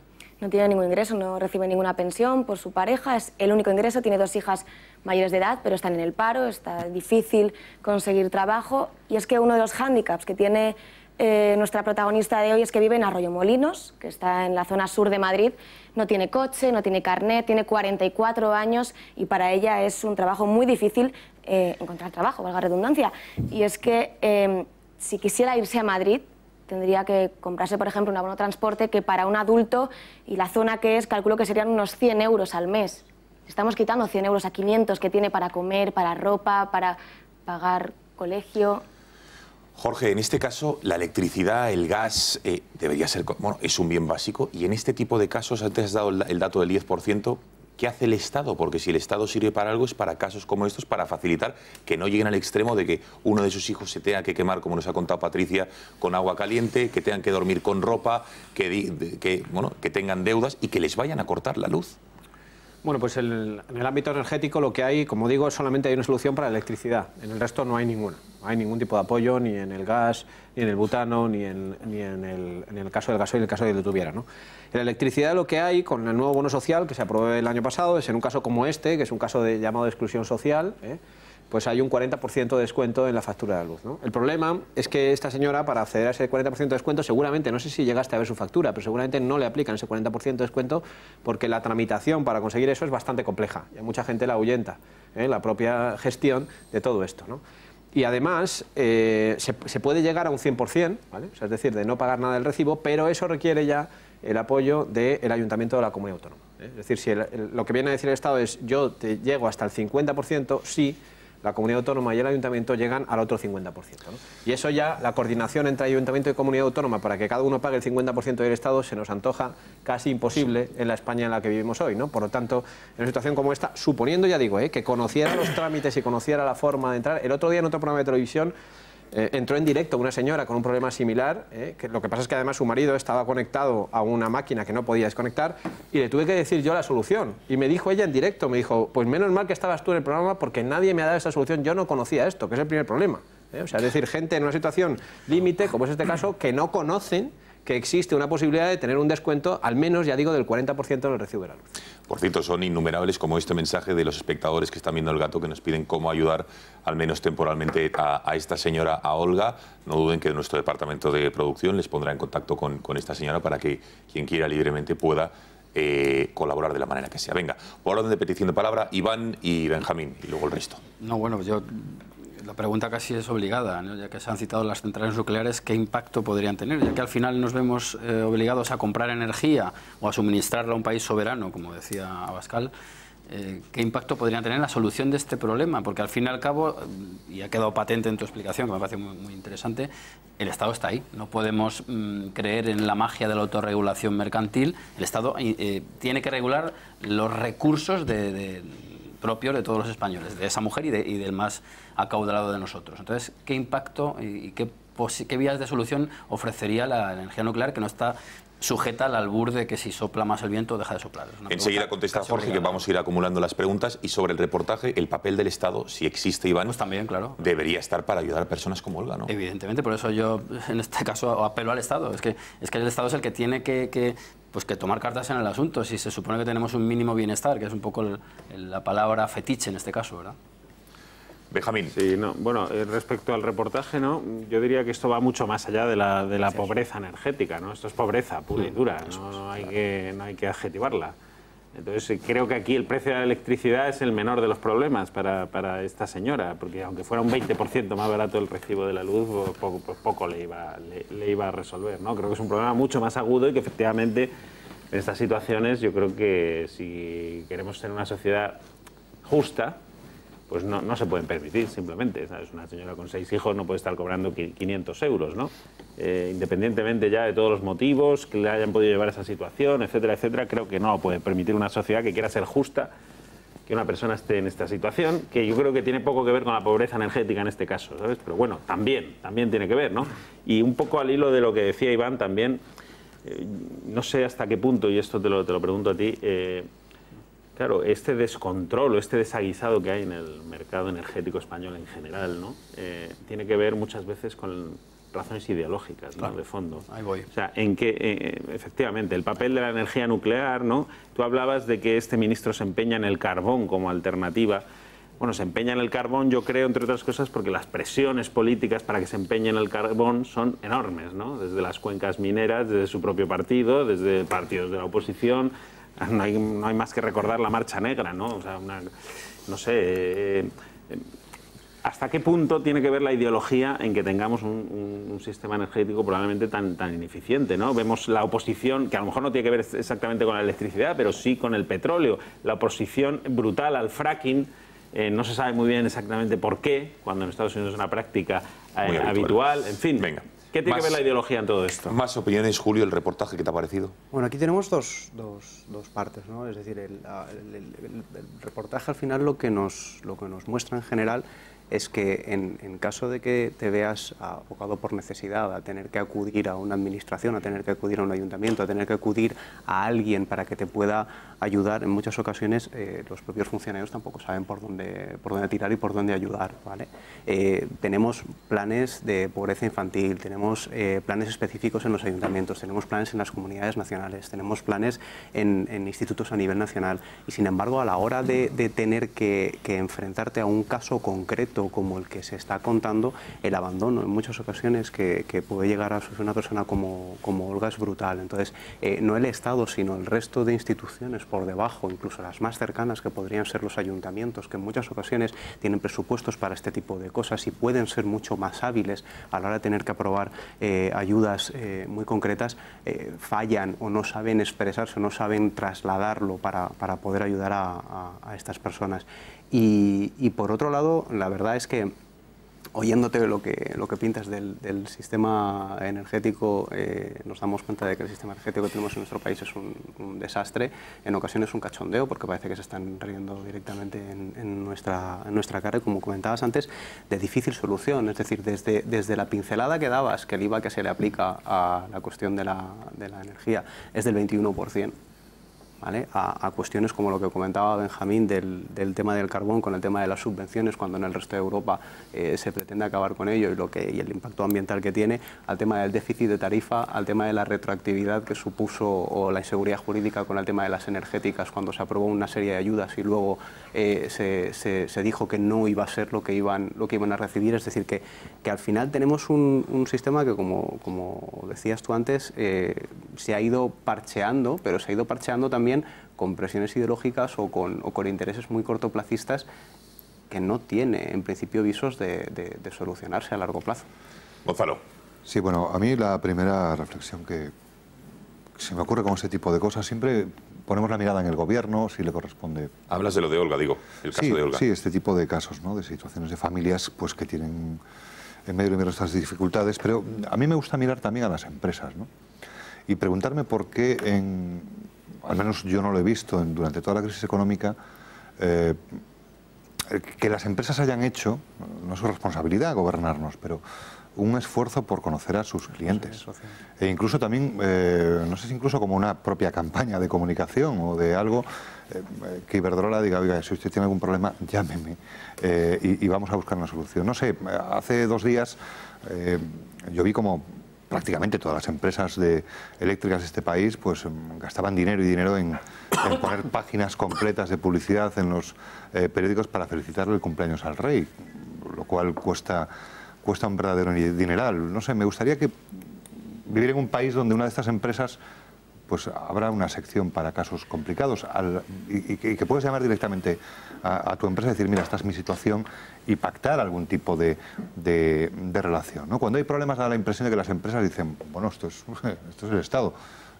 No sé, esa frase que usó el otro día Rodrigo Rato en el Congreso, lo de es el mercado amigo, ¿no? Bueno, sí, es el mercado amigo, pero es que somos todos los seres humanos. Es un mercado, un sector estratégico y los beneficios multimillonarios que se llevan las empresas, los presidentes y consejeros delegados de estas compañías mientras ocurren casos como esto, es un auténtico escándalo. Ahí exactamente es a donde voy. Quiero decir, es un sector que no veo yo que tenga grandes problemas para obtener pingües beneficios año tras año, y simplemente, no sé, yo si participase de algún modo, no sé, o tuviera una opinión para asesorar a alguien, diría, oye, ¿por qué no ponéis en el presupuesto del año como un valor de la compañía la apertura de un departamento para tratar este tipo de casos y que tengáis una propia política? No sé, me gustaría saber qué piensa el presidente de Iberdrola del caso de Olga. Me gustaría también trasladar las preguntas a las propias compañías. Y quiero hacer una pregunta a nuestro invitado. Antes planteabas que, bueno, en un programa de televisión le diste una clave a una persona para poder pedir un descuento. ¿Hay alguna manera para que alguien como Olga pueda evitar un corte del suministro? ¿Hay algún tipo de recurso donde esto que todos hemos visto, ¿no? Que nos parece a todos, creo que toda la mesa está conforme, que 6 hijos en estas circunstancias, 500 euros de pensión, bueno, pues que cortarle la luz a esta señora y a esta familia es una barbaridad. ¿Hay alguna manera para evitarlo? Última reflexión sobre el vídeo que todavía no había hablado Santiago Abascal. Bueno, yo creo que estamos mucho más allá de la pobreza energética, estamos en un caso de pobreza en todos los sentidos y la factura de la luz más elevada o menos elevada en este caso no solucionaría un problema verdaderamente grave. Y en España hay muchos más problemas de esta naturaleza que quizá muchos son solucionados no por el Estado, sino por la propia comunidad, por la familia, que en estos momentos pues, ha sido un gran soporte ante situaciones pavorosas de crisis. No digo de los millones de españoles que tienen dificultades para llegar a final de mes y están en la última semana o las últimas semanas reduciendo muchísimo sus gastos, incluso llegan con deuda, sino de gente en situaciones verdaderamente dramáticas. Bueno, aquí cada uno hace una reflexión sobre cómo se podría resolver. Yo quiero aportar otra distinta, ¿no? Yo creo que es el Estado el que tiene que responder, no es una responsabilidad de las empresas, en la medida en que las empresas son también en esto, por la inseguridad jurídica, un poco víctimas de la actuación del Estado. No digo que en algunos casos no sean lo contrario, que estén presionando a los políticos, que estén untando a los políticos, que estén garantizándoles salidas, y todo esto se retroalimenta y viene a contribuir a un problema muy serio en el sistema energético español. Yo me planteo cuáles son los gastos que el Estado tiene que asumir necesariamente y cuáles son los que no. Y también para esto haría falta un gran acuerdo nacional de largo plazo. El otro día surgía el problema de las pensiones, que de nuevo había problemas y algunos decían, bueno, habrá un momento que si no hay una reforma nos veremos obligados a elegir entre pensiones o autonomías, el sobrecoste estructural del Estado de las autonomías. Por poner un solo ejemplo, habrá más cosas, ¿no? ¿Qué vamos a pagar? ¿17 parlamentos o vamos a pagar casos como este? Es decir, habrá un momento en el que tengamos que elegir entre el estado de bienestar de la gente en situación de exclusión social o el estado de bienestar de los partidos políticos, que es el estado de las autonomías, ¿no? Y nosotros calculábamos que un modelo centralizado, mejor organizado, costaría 80.000 millones de euros menos en España y serviría para atajar estas cosas. Pero bueno, esto no resuelve el problema inmediatamente, pero entendemos que haría que el Estado dedique sus recursos y el dinero del erario a las personas más desfavorecidas. Bueno, Jorge, estamos fuera de tiempo. Sé que son 3 o 4 preguntas interesantes las que te han hecho los analistas y cuanto mayor brevedad, mejor, te ruego. Muy rápidamente y tratando de agrupar, ¿no? Primero sobre el tipo de pobreza. Estoy completamente de acuerdo que hay un problema en el caso que hemos visto, que es en sentido amplio, pero yo hablo de mi tema. En el ámbito de la energía creo que es un servicio básico, se puede solucionar. O sea, para que tengamos una idea de cifras, en este momento el bono social, este descuento que tienen las familias que están protegidas desde octubre, nos cuesta del orden del 0,5% de la factura. No aparece en nuestra factura, pero nos lo están repercutiendo y es el 0,5%. Yo estoy absolutamente convencido que si en vez del 0,5 fuera el 1, la inmensa mayoría de los españoles estaríamos de acuerdo, aunque apareciera explicitado, ¿no? Siempre y cuando, ojo a lo que voy a decir, ese 1% tuviéramos garantía que realmente se está destinando a las familias con problemas. Lo digo porque en una reunión que tuve con el director general de Energía de la Comisión Nacional de Mercados y Competencia el año pasado sobre estas fechas, antes de que se aprobara la normativa del Gobierno, él dijo que calculaba que 2/3 partes del bono social se estaban destinando a familias que no lo necesitaban. Ojo. O sea, es decir, aquí hay un doble problema. En primer lugar, hay muchas familias que no acceden a ello, no, por diseño, por cómo estaba diseñado el bono social. Y otro problema diferente es que hay gente que está disfrutando del bono social sin necesidad realmente de tener ese bono social. Dicho esto, pobreza energética. Habláis de ideología en el recibo. Totalmente de acuerdo. O sea, aquí ha habido ideología desde el principio, no de ahora. Claro. Desde el principio de siglo, cuando se empezaron a producir energía con unas o con otras, qué tipo de centrales se han ido ayudando o cuáles no, ¿no? El caso de las nucleares es paradigmático. ¿Por qué no se construyen nucleares ahora? No solo en España, sino en el resto de Europa. Sencillamente porque son más caras. Dices, hombre, ya... ¿Son más caras? ¿En qué nivel? Ahora mismo una central nuclear, la única que está en construcción, ya veremos si se construye, está en diseño en el Reino Unido, está del orden de 120 euros el megavatio hora. La energía solar está por debajo de 40. ¿Vale? Entonces tú me dices, ya, pero es que esta está funcionando todo el rato. Dice, ya, pero es que a mí me da igual que esté funcionando todo el rato o que solo funcione cuando haga sol. A mí lo que necesito es que la energía se adapte a cuando yo le voy a dar el interruptor. Y ninguna de las dos lo cumple. ¿Vale? Por tanto, es tan malo ser inflexible porque no estoy siempre disponible como estar siempre a piñón fijo, que es lo que hace la nuclear. Así que no es una solución. El tema ideológico se resuelve de una forma muy sencilla ahora mismo, que es haciendo números, que es muy sencillo. Escoger y decir, mira, yo voy a plantear un mix, que llamamos energético, que es tanta solar, tanta eólica, tanta nuclear, tanto y tal. Y esto me da un precio, uno. Planteo otro diferente y me da otro. Entonces los ingenieros sabemos lo que es optimizar un sistema.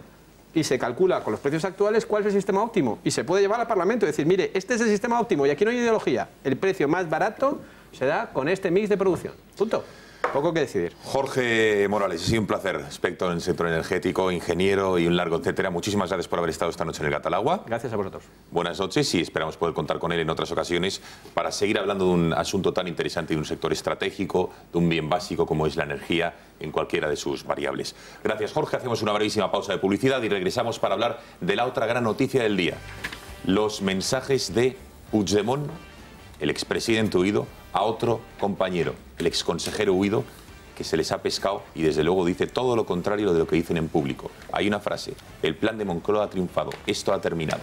Enseguida lo vemos. Patricia Tenorio, gracias. Gracias a vosotros. Y un fortísimo abrazo a Olga, a toda su familia, y que sepan que han sido muchísimos los mensajes que han llegado aquí interesándose por ella. Les pondremos en contacto a todos ustedes con Olga para que mantengan los puentes de comunicación y de colaboración que estimen oportunos. Así que gracias una vez más a todos los que nos siguen por sus enormes muestras de cariño y de estar con la gente que peor lo pasa. Publicidad y estamos de vuelta.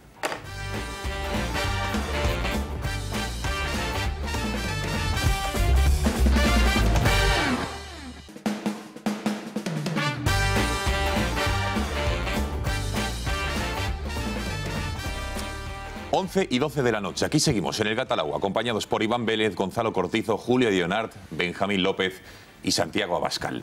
Hemos abordado, yo creo que es un asunto interesante en nuestro país, que es la situación del sistema energético y cómo muchísimas familias en España, muchísimos pensionistas y no pensionistas, gente parada, viudos, viudas, como era el caso de Olga, que lo están pasando mal. Y cómo, si verdaderamente existe el Estado, debería actuar y no dejar desamparadas a estas personas. Y cómo también esas empresas que tienen beneficios multimillonarios también, digamos, deberían estar apoyando a estas familias en un sector del que tanto se lucran y que debería ser un bien básico. Dicho lo cual, vamos a abrir crónica política pura y dura, porque lo que hoy ha ocurrido, lo que hoy hemos conocido, podría dar un vuelco, un giro a la estrategia del independentismo. Les pongo en situación. Ayer ya veíamos una grieta y cómo el independentismo, el separatismo se dividía en dos, ya que el presidente del Parlamento catalán de Esquerra Republicana decidía suspender el pleno en el que Carles Puigdemont supuestamente debía ser investido. Aunque fuese un acto simbólico, porque ya saben que la justicia no lo había permitido. Ahí ven las imágenes de Torrent en el momento en que ayer anunciaba que no son estas las imágenes concretas de Torrent anunciándolo, pero bueno, era el presidente del Parlamento catalán cuando dijo que suspendía el pleno. Hoy vamos un paso más allá con los mensajes de texto que se han interceptado, para que lo entiendan ustedes, los WhatsApps entre dos personas, entre Carles Puigdemont y Toni Comín, expresidente de la Generalitat huido y exconsejero de la Generalitat también huido en Bruselas. Llevan casi 3 meses huidos, compartiendo la ciudad, compartiendo país. Y ayer, en un acto público, lleno de periodistas, lleno de cámaras de televisión, de fotógrafos, Comín, el exconsejero, sacó su móvil y empezó a leer los mensajes de Carles Puigdemont. Las cámaras de Telecinco captaron la correspondencia epistolar entre ambos, por lo menos de Puigdemont a Comín, que decían lo siguiente. Vamos a verlo porque desde luego creo que merece la pena que nos detengamos un momento y analicemos bien, porque dice muchísimas cosas, muchísimas claves que en público desde luego no decían y no reconocían. Por eso lo hemos titulado La confesión vía SMS de Puigdemont. Algo que en público, ya les digo, decía todo lo contrario. El primer mensaje, fundamental, interesantísimo, ¿qué es lo que dice?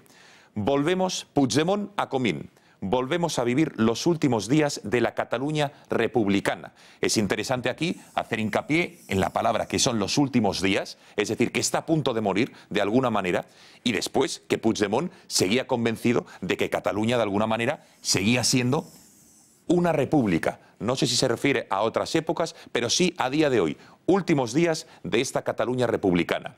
Más mensajes de Puigdemont en el teléfono de su compañero, excompañero de gobierno. Atención, el plan de Moncloa triunfa. Solo espero que sea verdad y que gracias a esto pueden salir todos de la cárcel. Porque si no, el ridículo histórico. Es histórico.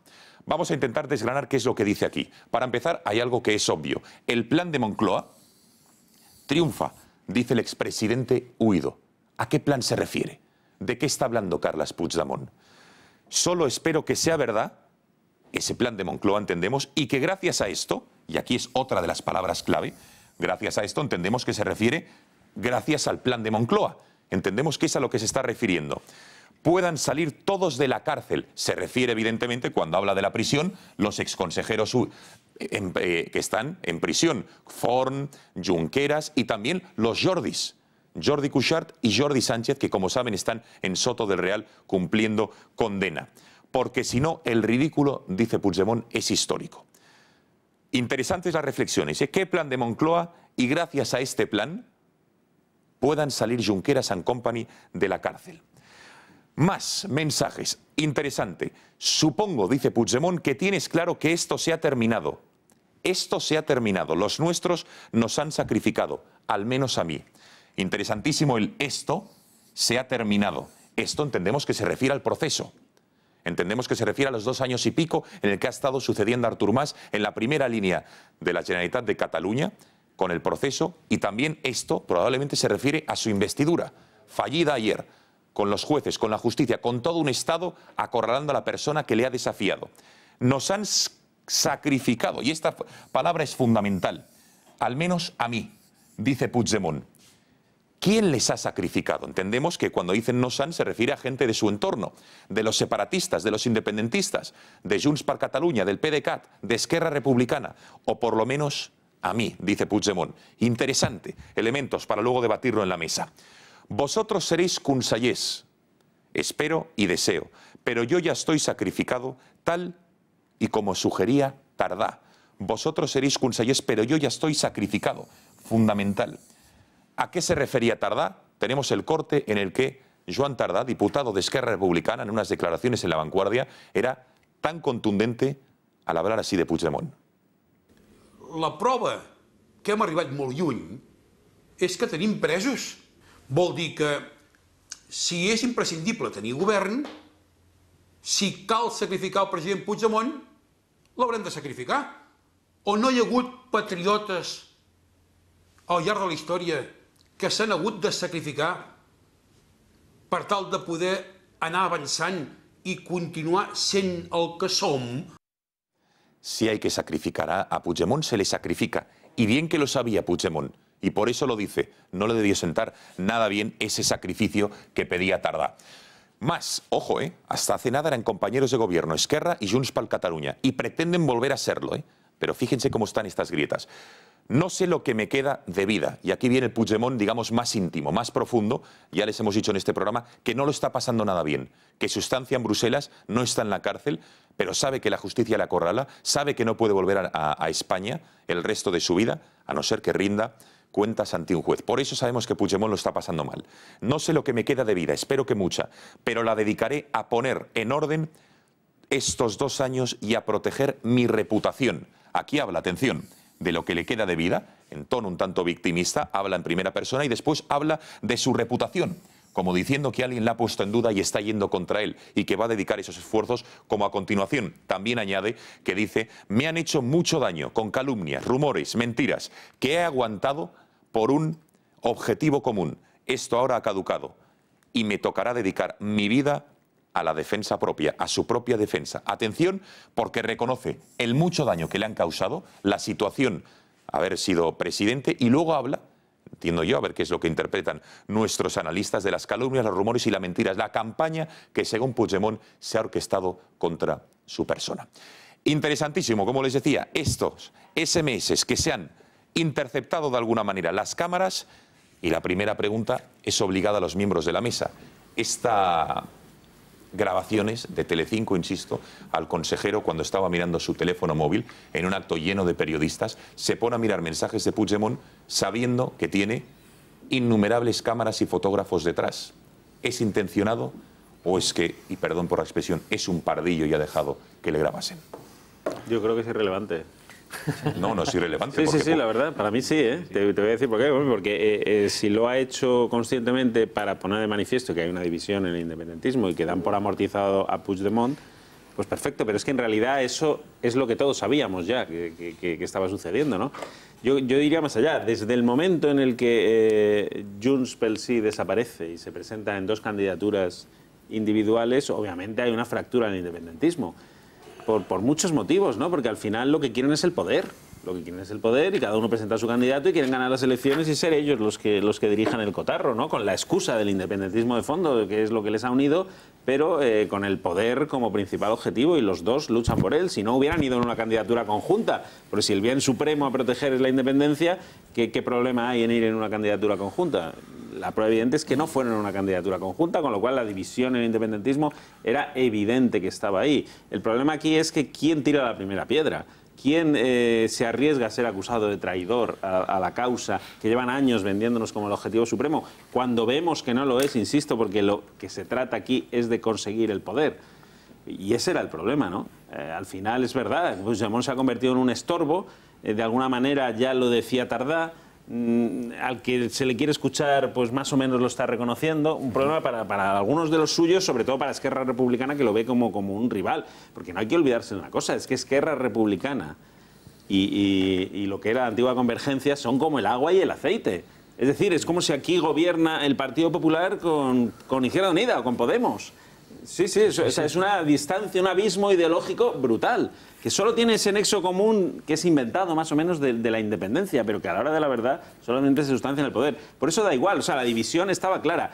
Que se quieren quitar de en medio a Puigdemont me parece obvio que se lo quieren quitar, no saben cómo hacerlo. Que la han pillado o que lo ha hecho conscientemente, bueno, no sé, me da igual, porque al final de lo que se trataba es de quitarse a Puigdemont y creo que eso lo han conseguido, se ha quedado retratado. Gonzalo, tú que estuviste en Bruselas, que entrevistaste a Puigdemont, que le conociste por tanto, que sabías, no sé si llegaste a intimar hasta el punto de que te explicara cómo estaba ahí, cómo estaba pasando esos días, esa huida.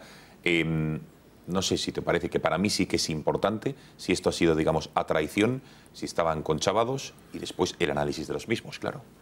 Yo no tengo elementos de juicio para decir si esto ha sido a traición o no. Es evidente que era un sitio público y ha habido hoy un debate muy interesante sobre la legitimidad periodística y legal de captar la pantalla de un móvil de una persona, ¿no?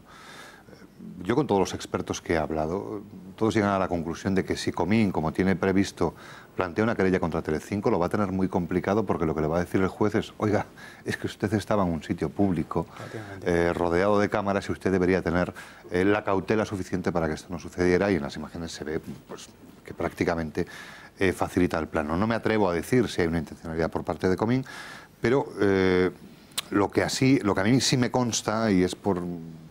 Bueno, pues por las conversaciones que he tenido con la gente de Esquerra Republicana de Cataluña en los últimos días, algunas en reuniones en Madrid, porque están, bueno, pues intentando explicar cuál es su visión, es que la ruptura es un hecho, es que lo que ha tenido el señor Puigdemont en estos mensajes es, digamos, un golpe de realidad, el primero en mucho tiempo, y el primer análisis concreto de cómo está la situación. Cuando Marta Pascal, de su propio partido, se va a reunir con él en Bruselas, la tensión era evidente. En el mundo independentista y sobre todo en Esquerra Republicana de Cataluña quieren un gobierno que pueda gobernar. ¿Por qué? Porque si un gobierno puede gobernar, el 155 desaparece. El artículo 155 seguirá vigente hasta que haya un gobierno en Cataluña. Y hasta que haya un gobierno en Cataluña no volverán a gobernar el presupuesto. No volverán a repartir las inversiones como consideren oportunas. Esto es una prioridad para Esquerra Republicana de Cataluña. ¿En qué momento nos encontramos? Porque es interesante, porque estamos en un momento de impasse absoluto, con el reloj completamente parado. La jugada de Torrent de suspender el pleno y no nombrar a otra persona, bueno, pues nos deja un territorio un poco complicado. Porque los 2 meses que según la ley deben de empezar a contar antes de que haya una convocatoria automática de repetición electoral, empiezan a contar desde la primera votación. Esa votación no se ha producido, por tanto ese reloj está parado. Efectivamente. Y la pelota de algún modo está en la presión sobre Puigdemont, que yo creo que en estos mensajes explota. Creo que es una reacción a esa presión que recibe de su propio partido, no solo de Esquerra, de su propio partido y de Esquerra Republicana de Cataluña. Entonces lo que tenemos que esperar es otro golpe de realismo donde estos señores propongan a un candidato. Se ha dado el nombre del Sartadi. La semana pasada aparecía, pues, digamos, el perfil que a Esquerra le podría gustar. En las últimas horas se está hablando de otra jugada más que esto enlaza con lo que decía al principio, de que me da miedo el cansancio de a dónde puede ir esto, ¿no? Que es la posibilidad de que propongan a una de las personas que está en prisión, concretamente a Jordi Sánchez, como candidato a la presidencia. Esto nos llevaría... a preguntar al Supremo otra vez, a volver a... Ahora hablamos eso porque tenemos aquí al presidente de Vox, que saben que es acusación popular en este proceso, que parece ser que en cuanto acabe la instrucción de las declaraciones, de todos los investigados que están tomando el juez de Arena declaración, que se prevé para marzo-abril, el juez de Arena podría inhabilitar a todos los investigados o imputados, entre ellos Sánchez, entre ellos Puigdemont, entre ellos Junqueras. Ahora hablaremos de ello. Pero la reacción del expresidente de la Generalitat esta mañana, en cuanto se conocían y se filtraban estos mensajes, había la duda. ¿Son de Puigdemont? ¿Son verídicos? Ponía Carlas en el móvil de Comín. No ponía Carlas Puigdemont y bueno, y podía ser. Y efectivamente con su tuit esta mañana reconocía que era periodista y que siempre he entendido que hay límites como la privacidad que nunca se ha de violar. Soy humano y hay momentos en que también yo dudo, reconociendo aquí todos esos mensajes. También soy el presidente y no me arrugaré ni me echaré atrás, por respeto, agradecimiento y compromiso con los ciudadanos y el país. Seguimos. ¿A qué Puigdemont creer? ¿Al de este tuit? ¿Al de ayer, por cierto, en ese mensaje de YouTube grabado después del fracaso de la investidura, donde dijo que va a seguir adelante, que no hay otro candidato. Hablaba ahora Gonzalo del Sartadi, que no hay plan B, que según Puigdemont es o él, este tuit. Pero luego los mensajes con Comín dicen lo contrario. Iván.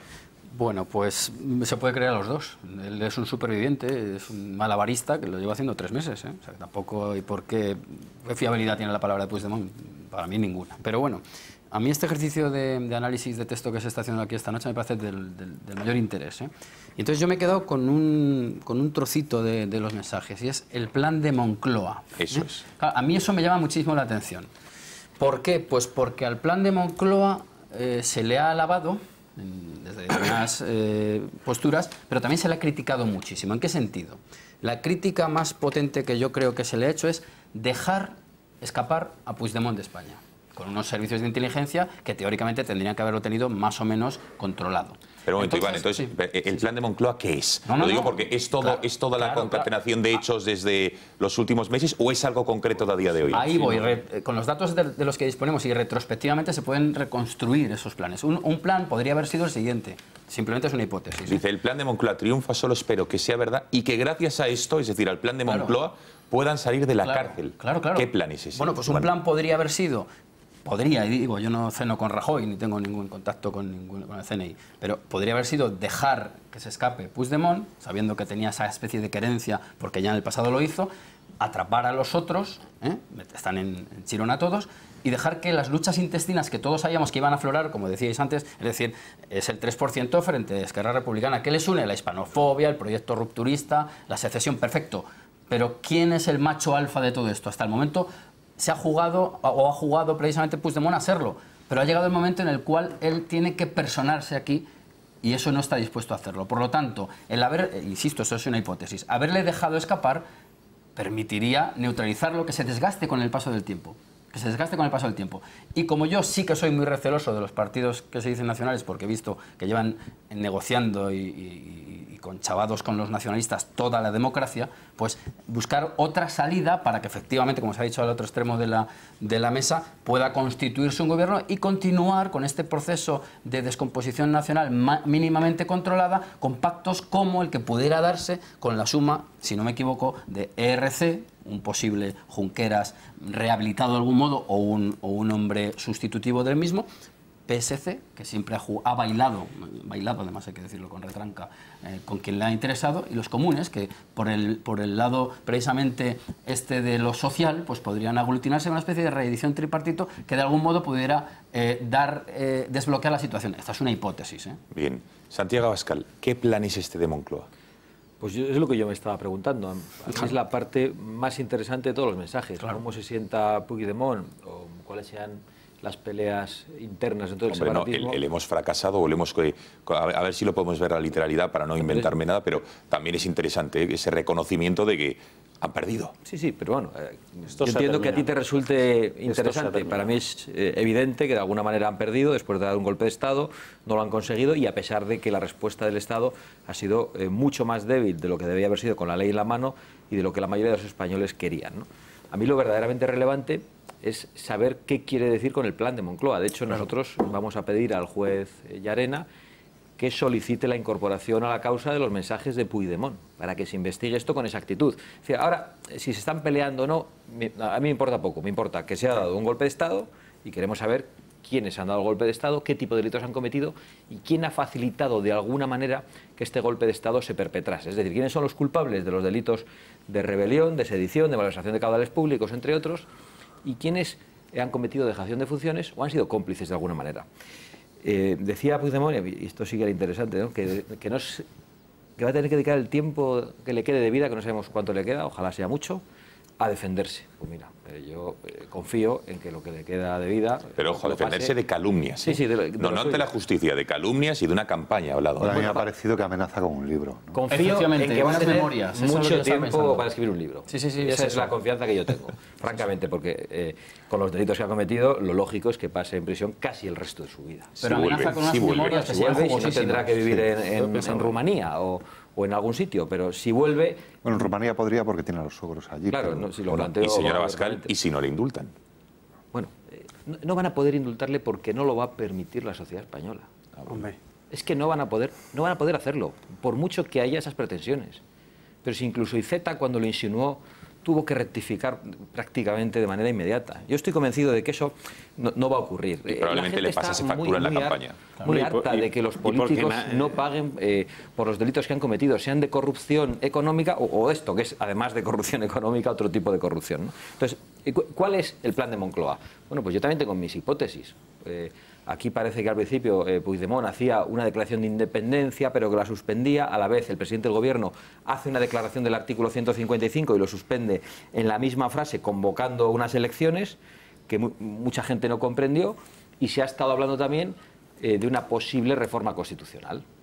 Y lo grave es que dice y que puedan salir todos de prisión. Y por lo tanto nosotros pensamos que esto va a tener que dirimirse en los juzgados. Hay una causa en el Tribunal Supremo contra los golpistas. Yo recuerdo que nosotros también pusimos una querella que todavía no ha respondido el Tribunal Supremo contra el presidente del Gobierno por dejación de funciones, y también pediremos que en esa causa se incorporen estos mensajes. Y lo hilo con lo que ha dicho hoy, que acaba de publicarse la noticia a las 8 de la tarde. ¿Lo del 13? Un segundo, ahora hablaremos y te daré la palabra porque eso me parece interesantísimo lo que acaba de apuntar Santiago Abascal, porque aquí es lo mollar del asunto, es lo que acaba de decir. El titular ya se lo digo yo, que básicamente, Santi, y corríjame, que con el dinero del FLA, del Fondo de Liquidez Autonómico, se financiaron y se pagó, entre otras cosas, el 1 de octubre. Exactamente. Ahora lo veremos. Más reacciones antes de Julio Llenar. Comín, al que le grabaron, intencionadamente o porque fue un pardillo, por lo que fuera, llámenlo ustedes como quieran, pero ha reaccionado también en Twitter y al ataque con la privacidad. Dice, la revelación de secretos, obtener surrepticiamente las conversaciones de terceros es delito en España y en Bélgica, merecedor por tanto de las pertinentes acciones legales, aparte de que cualquier mensaje sacado de su contexto pierde siempre su significado. En el segundo tuit añadía el exconsejero huido. La posición política del presidente Puigdemont ha sido expresada hace pocas horas en un mensaje oficial anoche. Quien no lo haya entendido puede repasar este mensaje porque es del todo inequívoco, decía Toni Comín. Y por cierto, decía Puigdemont textualmente que espera que el plan de la Moncloa funcione para que algunas personas puedan salir de la cárcel. Por otro lado, decía que esto se ha terminado. Y Junqueras, desde prisión, o su community manager, quien le lleva a las redes sociales, colgaba este tuit también inequívoco. 90 noches en Extremera. Él, desde el día 2 de diciembre. Y 107 en Soto. ¿Quién? Los Jordis. Un mensaje clarísimo a Puigdemont como diciendo, ¿esto qué se va a haber acabado si llevo 90 días en Extremera y 107 en Soto, los otros dos, y tú estás en Bruselas? O no, pero bueno. Julio.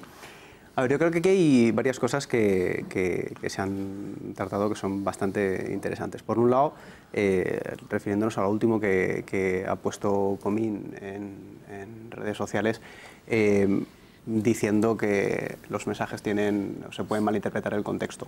Vamos a ver, el contexto es el que tú le das. El contexto es la pantalla del móvil al que a ti te manda una serie de mensajes. Y ese contexto, ciñéndonos a lo que se ha dicho, dice lo que dice y no dice otra cosa. El contexto del mensaje que se lanzó ayer a través de un vídeo o el contexto del siguiente tuit que ha lanzado Puigdemont son contextos distintos, ¿vale? Pero el contexto de este es el que es y no se puede malinterpretar. Te han mandado una serie de mensajes privados a ti y en un momento en el que tú estabas en una sala rodeado de periodistas, tú lo has sacado, has dado el tiempo suficiente para que cualquiera de los periodistas que estaba por alrededor pudiera sacarlo, y en ese momento no hay ninguna violación ni de intimidad, ni de secretos, ni de nada por el estilo, y la causa que plantea muy posiblemente no vaya a salir adelante, como decía antes Gonzalo. Yo lo creo prácticamente a pies juntillas, es decir, aquí no se ha craqueado su móvil, no se le ha utilizado la contraseña, no se le ha hackeado, ni nada por el estilo. Él ha sacado el móvil, él ha desbloqueado la parte correspondiente y él lo ha leído mientras una cámara lo estaba enfocando, y además con el tiempo suficiente para que pudiera hacerse. Claro. Respecto al tema del plan de Moncloa, o respecto al esto se ha acabado o no se ha acabado, Carles ha demostrado con todo el tiempo que lleva que es un experto en hacernos pensar cosas que nosotros también queremos pensar.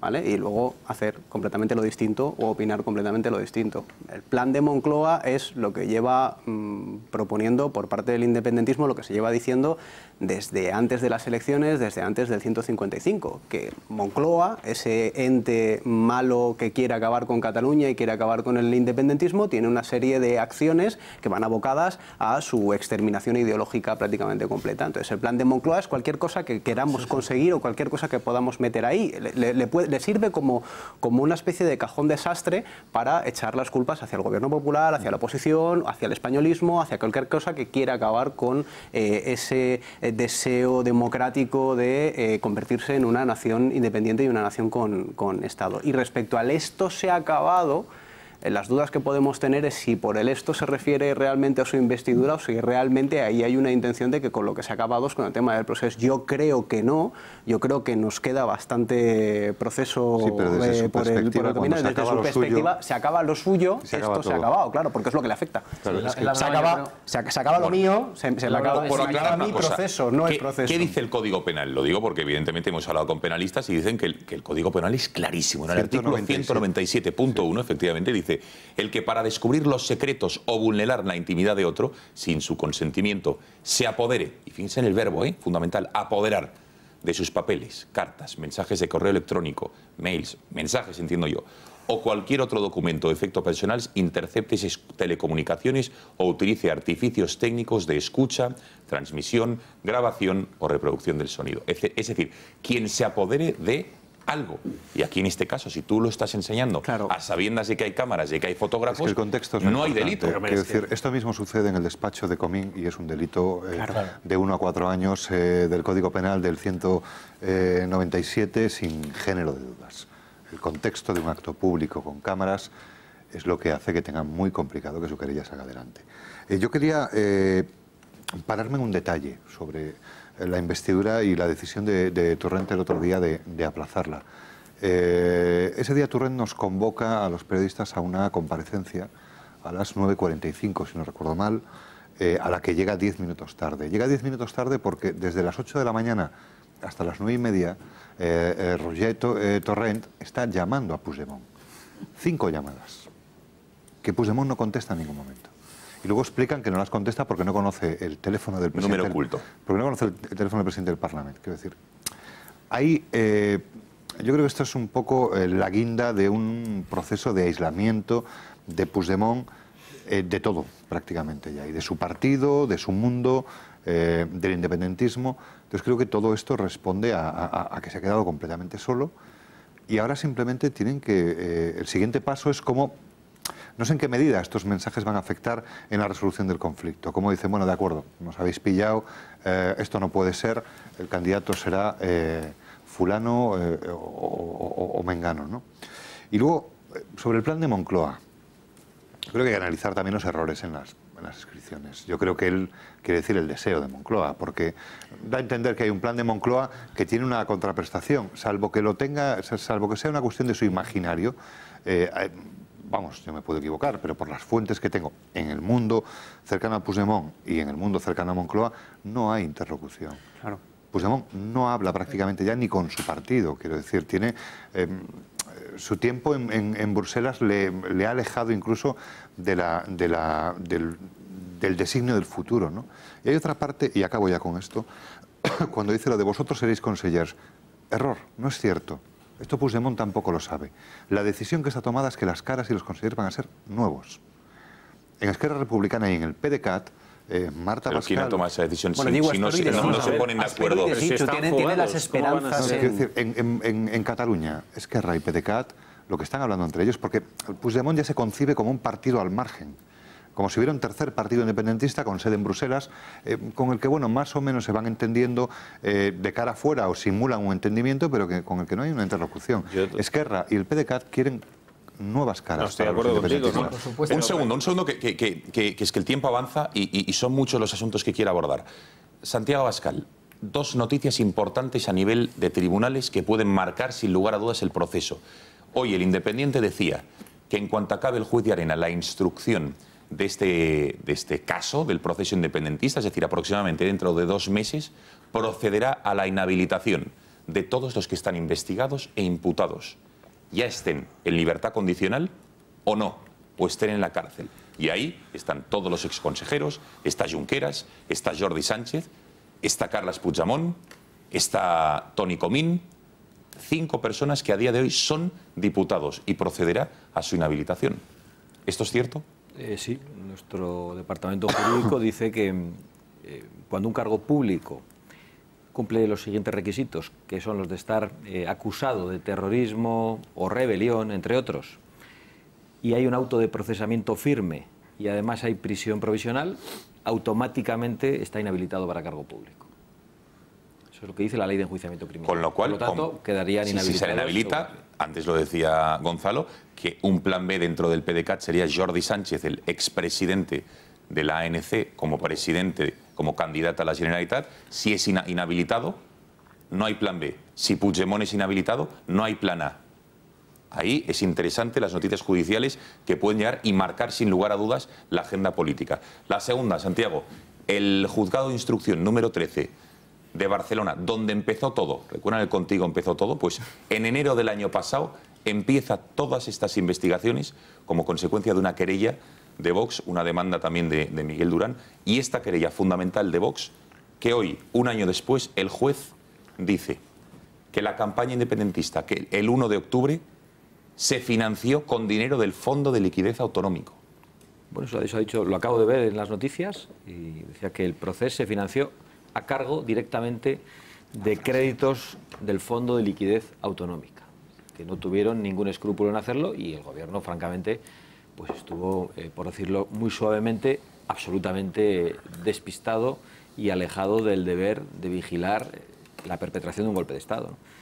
Pero eso es lo que ha dicho el juez del 13. Esto es gordísimo. Por cierto, decías la querella de Vox. Yo creo que prácticamente la anuncié aquí, porque yo estaba en esta mesa viendo las declaraciones de Santiago Vidal y anunciamos en ese momento que actuaríamos. Y realmente casi todo lo que se ha conocido, prácticamente todas las investigaciones que luego han acabado en la Audiencia Nacional y en el Tribunal Supremo, derivan del juzgado 13 de Barcelona. Esto es gordísimo, Iván. El dinero que el Estado le presta a la Generalitat para supuestamente pagar las competencias que están transferidas, sanidad, educación, servicios básicos, porque la Generalitat ha tenido también una gestión durante muchos años nefasta y tiene las cuentas con telarañas en la caja. Que ese dinero se aproveche. La verdad es que muchos no había que ser muy listo para suponerlo, pero bueno, había que tener pruebas. Pero el juez ya las tiene. Claro, es que esto además, volviendo a algún tema que se nos ha quedado en el tintero, aquí hay un proceso, el proceso de Puigdemont personal, el personalismo además como partido o sea, individual casi, él es un partido, cada hombre un partido, casi habría que acuñar esa frase ya. Y luego el proceso general, que es el de secesión de una parte del territorio nacional por parte de unas sectas ideológicas. Bueno, pues es que, claro, ellos pueden perfectamente proceder a la sustitución de todos los encarcelados. ¿Por qué? Pues porque, como es un proceso de décadas, con unos objetivos muy concretos, hay cantera. Es decir, Jordi Sánchez será pertinentemente sustituido por otro sujeto más joven, más guapo, más preparado y con más prosodia y con más elocuencia probablemente. Eso, por supuesto, y más fanatización. Hay cantera, ¿por qué? Porque hay un sistema educativo que lo ha propiciado y porque hay unas organizaciones parapolíticas, como se ha demostrado que son Omnium Cultural y ANC, e incluso los defensores de la República, un organismo nuevo, ¿no? El Comité de Defensores de la República, ¿no? Es decir, que han organizado tal entramado que de algún sitio, hilando con lo que decía ahora Gonzalo, tiene que salir el dinero. No sale del bolsillo de 4 mecenas fanatizados, sale, me temo, todos lo sospechamos, pues de recursos comunes. Claro, eso es gravísimo porque eso pues involucra aún más, si cabe, para el que esté todavía pensando que eso es una cuestión doméstica o regional, a toda la nación. Eso es lo que hay que decir al respecto. Bueno, vamos. Benjamín, y vamos con Serafín Giraldo, que es nuestro próximo invitado, para hablar de la actuación de los Mossos de ayer, que nuevamente ha sido muy polémica. Dos cosas muy rápidamente. Respecto a los fondos del FLA, los fondos del FLA son fondos fiscalizados. Es decir, que supuestamente se sabía que se destinaban. Por lo tanto, aquí hay un delito de malversación evidente. A Montoro se la han metido doblada, por decirlo fácil y pronto, sí, porque él llegó a decir que ni un duro se había destinado al proceso, pero es que para que eso ocurra, porque digo que son fiscalizados, es decir, hay mucha gente que ha tenido que estampar su firma en que determinadas partidas de dinero iban destinadas a determinados fines que no han ido. Hay falsedad en Entonces, hay mucha gente, claro, hay mucha gente que va a estar pringada ahí. Hablo desde desde funcionarios, interventores, etcétera, etcétera, gente que ha tenido que estar metida en el ajo para que esto se pueda producir. No es tan fácil desviar dinero público así como el que quiere. Por lo tanto, ahí va a haber responsabilidades, pero de largo, y como tienen de la cuerda hasta el final, ahí va a caer, pero muchísima gente de todos los niveles de la administración. Importantes penas. Y luego, y luego otro asunto de todos estos WhatsApp, ¿no?, de Puigdemont. A mí, sinceramente, el que más me ha llamado, Signal era la red social, pero bueno, para entendernos, los WhatsApp de Puigdemont, lo que más me ha llamado es ese de vosotros seréis consellers. Vamos a ver si están fugados. Y digo que es lo que más me ha llamado la atención porque denota un poco hasta qué punto está fuera de la realidad este hombre. Este hombre está absolutamente No nos olvidemos, vosotros en seréis su mundo. consellers, se abre paréntesis, espero y deseo. No, sí, espero y deseo, no, pero es que espero y deseo no. El desideratum de Puigdemont no tiene por qué ser la realidad. Claro, no, pero es que no está en la realidad. Pero eso es lo que quiero decir. Eso pone de manifiesto, esta frase pone de manifiesto hasta qué punto está fuera de la realidad. Espero y deseo que vosotros seáis consellers. Es absolutamente imposible que sean consellers. Entre otras cosas porque están fugados, no pueden ser consellers. Pero si no ha podido ser el presidente, ¿cómo van a ser los demás consellers? Imposible que sean consellers. Y te voy a decir y te voy a decir más. Ese plan de Moncloa forma parte de este delirio, yo creo que tú lo ibas por ahí, Julio, de este delirio que él confunde ya que efectivamente el que ha metido en la cárcel a los Jordis, el que ha metido en la cárcel a Junqueras es Rajoy directamente, el que los puede liberar es Rajoy, está absolutamente fuera de la realidad. Estas contraprestaciones que él cree es Rajoy, todo es Rajoy. En todos los aspectos. Sí, esto está ya judicializado y a estos señores no los saca de la cárcel Rajoy, por mucho interés que tenga Rajoy en sacarlos de la cárcel. Afortunadamente España tiene una es un potestad estado que se llama de derecho. el indulto. Hombre, por favor, Gonzalo. Eso hay que tener. Pero ¿cómo? Hombre, por favor. Primero hay que tener la voluntad de querer indultar las cosas. Perdóname que lo dudo mucho. Primero tiene que haber una sentencia. Tienes que tener la voluntad de suicidarte. Ya lo he dicho varias veces aquí. Una cosa, Benjamín. Hay formas mucho más directas de suicidarte. Un momento, Benjamín, que aquí nadie está diciendo que Rajoy vaya a indultar. Yo te digo que existe esa posibilidad o no. No. En la práctica no.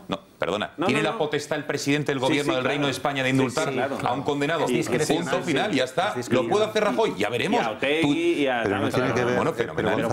Pero vamos a hablar de cosas, de posibilidades reales. No, pero si yo no he dicho que sea real, que no juzgues mi intención, yo he dicho que tiene la posibilidad. Sí, ya está, punto. No buscan el indulto, ellos lo que están buscando, y yo cuando estuve con Puigdemont en su habitación en la habitación de su hotel en Bruselas, lo que le preguntaba era ¿cómo se arregla esto? Y él dice, no, yo quiero que el gobierno deshaga judicialmente todo, vuelva al punto de partida. Le diga al juez Llarena, oye, olvídate de eso, ¿no? A la papelera, eso es imposible. Entonces yo decía, bueno, pero es que son... Sí, no, el gobierno hace una llamada y en esa realidad de que la separación... Es cierto que la separación de los poderes del Estado a veces es difícil verla, pero la hay. Sin embargo, la convicción de Puigdemont es que no existe de ninguna de las maneras. Lo que está claro bueno, que Puigdemont un segundo, que tenemos conexión con Serafín Giraldo, que es policía, portavoz del sindicato UFP. Serafín, buenas noches. Hola, muy buenas noches. Bueno, vamos a ver, Serafín. Nuevamente la actuación de los Mossos d'Esquadra ha sido polémica. Me gustaría que viésemos un vídeo sobre lo ocurrido ayer en los aledaños del Parlamento de Cataluña, en el Parque de la Ciudadela, y después te preguntaremos sobre el dispositivo, el cordón policial, las órdenes que supuestamente habían recibido, pero desde luego los independentistas, muchos de ellos de manera violenta, incluso llevaban herramientas para romper las cadenas para entrar en el Parque de la Ciudadela, lo consiguieron y se volvieron a ver imágenes que no se debían de haber producido, supuestamente. Lo vemos y lo comentamos, Serafín.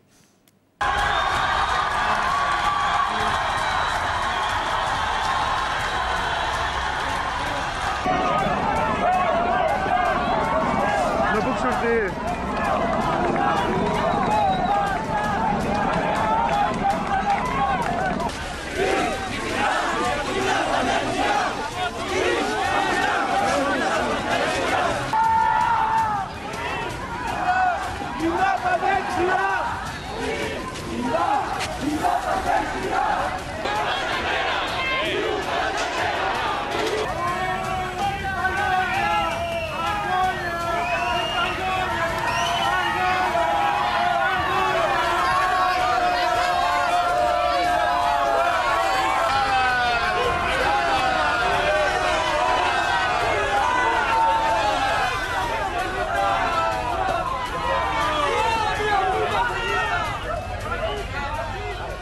Bueno, Serafín, estas eran las imágenes que entiendo que habrás tenido ocasión de verlas durante varios momentos del día.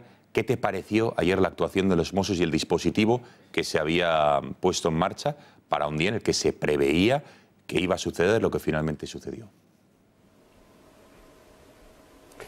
A nivel policial me parece muy triste para los Mossos que tuvieron que soportar, bueno, pues toda esa muchedumbre.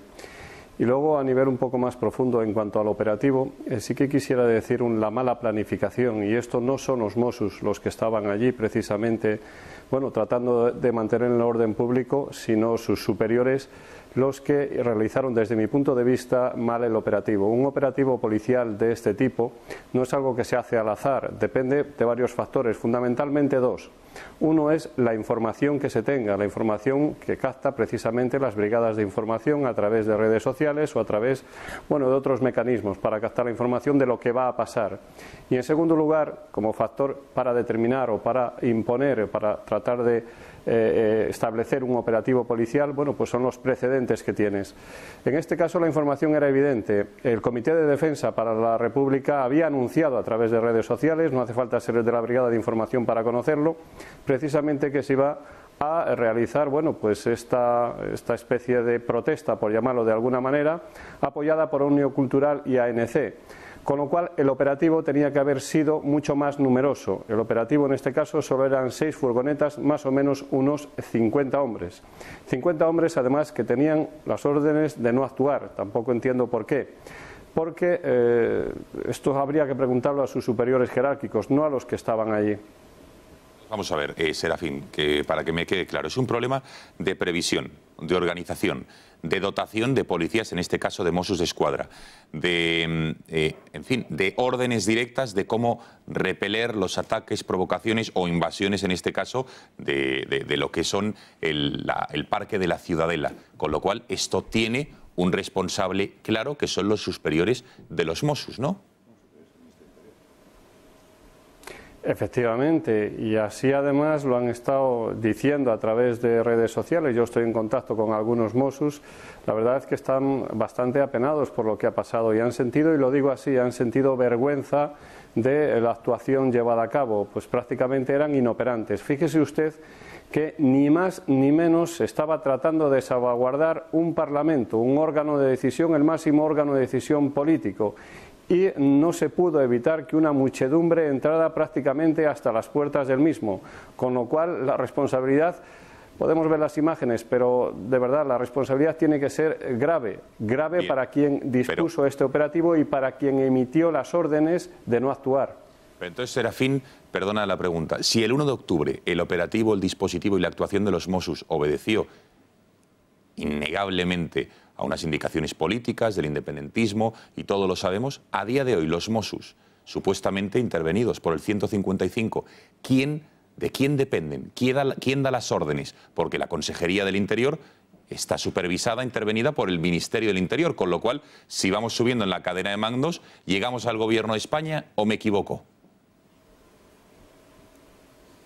Pues no se está usted equivocando, porque ahora mismo se supone que los Mossos d'Esquadra están bajo la supervisión del Ministerio del Interior.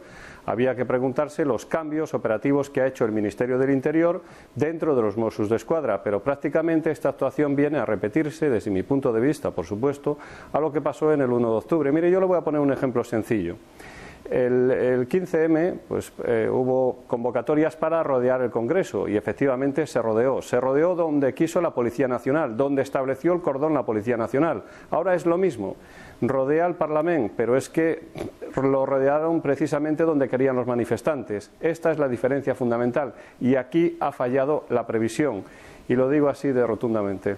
Serafín, hay un informe de la Guardia Civil que conocíamos hace unos días que habla del papel de los Mossos el día 1 de octubre y en concreto cómo tenían órdenes, se daban órdenes entre ellos de vigilar y comunicar, delatar los movimientos de la policía y de la Guardia Civil en todos los puntos de Cataluña.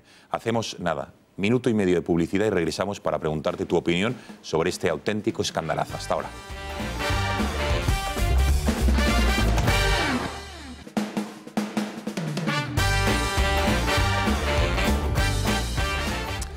Serafín, buenas noches de nuevo, aquí seguimos. Bueno, cuéntanos, la Guardia Civil, el informe que ha presentado al juez en el que le dice que los Mossos d'Esquadra el pasado 1 de octubre, las indicaciones que tenían era delatar en todo momento las posiciones de la Guardia Civil y de la Policía Nacional.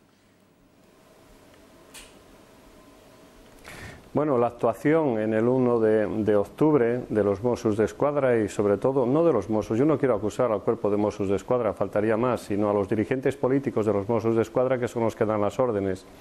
Esta actuación está judicializada y además la Guardia Civil, tengo constancia de que ha hecho varios registros en diversas comisarías de los Mossos d'Esquadra, sobre todo tratando de conseguir los comunicados, eso es muy importante, saber cuáles eran las órdenes precisas para que ejecutaran ese día. En principio, según el dispositivo policial, deberían tener cerrados los colegios a las 6 de la mañana, cosa que no se hizo y por eso, bueno, pues pasó lo que pasó, que la Policía Nacional tuvo que actuar tratando de cumplir una orden judicial. En este caso quizás es un poco distinta, es diferente en el sentido de que tenía que haber existido una previsión mayor, 50 hombres, 50 funcionarios de Mossos d'Esquadra, 50 policías, es imposible que puedan contener esa masa. Por tanto, la falta de previsión es evidente, teniendo en cuenta que los Mossos d'Esquadra tienen más o menos en toda Cataluña unos 500 BRIME, 500 antidisturbios, para que se me entienda, y allí solo había 50. Es que yo no entiendo, de verdad, y se lo digo así, no entiendo cómo en una situación como en la que estaban precisamente las redes sociales y demás anunciando que iba a pasar lo que realmente ha pasado, se puso ese dispositivo tan escaso. Y luego quisiera lanzar una lanza en favor de los compañeros de los Mossos d'Esquadra que estaban allí, que pidieron auxilio con una clave, ellos tienen la clave, el número 33, para pedir auxilio, y cuando se pide auxilio es que realmente estaban siendo desbordados. Pues bien, este auxilio no llegó, es que encima se pudo poner en peligro hasta su integridad física. Don Serafín Giraldo, muchísimas gracias por haber atendido a las cámaras del Catalagua, por su testimonio y buenas noches. Muy buenas noches. Señora Abascal, hoy ha declarado, y estos días ha declarado, en concreto ayer, el exconsejero del Interior del Gobierno de la Generalitat, en calidad de testigo ante el juez de Arena, en el Tribunal Supremo, y ha hecho revelaciones interesantes, así como el anterior jefe de los Mossos, y tienen información muy relevante. Yo creo que la más interesante es la del antiguo director general de los Mossos, el señor Batlle, que dimitió cuando cesaron a Jané y le sustituyeron por Forn. Tuvo una reunión con Forn, hoy lo ha contado, y dice: Forn me dijo que mi objetivo es que los Mossos faciliten la votación del 1 de octubre y que pondría todos los medios a la disposición del 1 de octubre, incluyendo los Mossos d'Esquadra. Y yo creo que esta es la clave, ¿no? Que al final no es que lo pensemos, no son los informes de la Guardia Civil, sino que hay ya declaraciones de los que estaban en el... ¿Y esto lo ha dicho delante del juez de Arena? Sí. Esto contra Forn es demoledor. Yo creo que le ha echado a los leones desde su punto de vista jurídico, evidentemente. Claro, Forn, que ahora está en prisión provisional, el exconsejero del Interior, intentando salir con cada comparecencia ante el juez de Arena para que le dejen salir en libertad condicional, esto es gravísimo. Sí, lo es. Y por cierto, sobre lo que ha ocurrido en Barcelona, yo también tengo la perspectiva de que estos ya no son los mozos de Puigdemont, sino que son los mozos de Soraya Sáez de Santamaría, que en la práctica es quien preside la Generalidad. Y claro, escuchamos a un portavoz de la policía revelar que había instrucciones de no actuar y es verdaderamente preocupante. No solo que el operativo fuera insuficiente, sino que había órdenes de no actuar y que cuando hay un aviso de socorro no acude nadie. Por lo tanto, yo creo que responde a esa obsesión política de que no pase nada, de que todo esté calmado, y vuelven a dejar a los pies de los caballos a los funcionarios policiales, en este caso a los Mossos d'Esquadra. Señores, no hay tiempo para más. Tiempo de despedirse. Pasan 3 minutos de la medianoche. Les agradezco enormemente a Iván Vélez. Gracias por haber estado esta noche en el Dato. A vosotros. Buenas noches. Gonzalo Cortizo. Gracias y buenas noches. Que vaya bien, gracias. Julio Denar. Muy buenas noches. A cuidarse. Benjamín López. Muchas gracias. Muy buenas noches.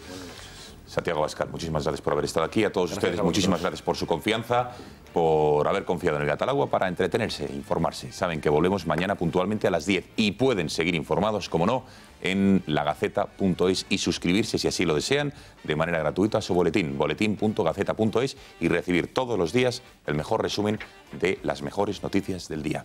Hasta mañana, que descansen.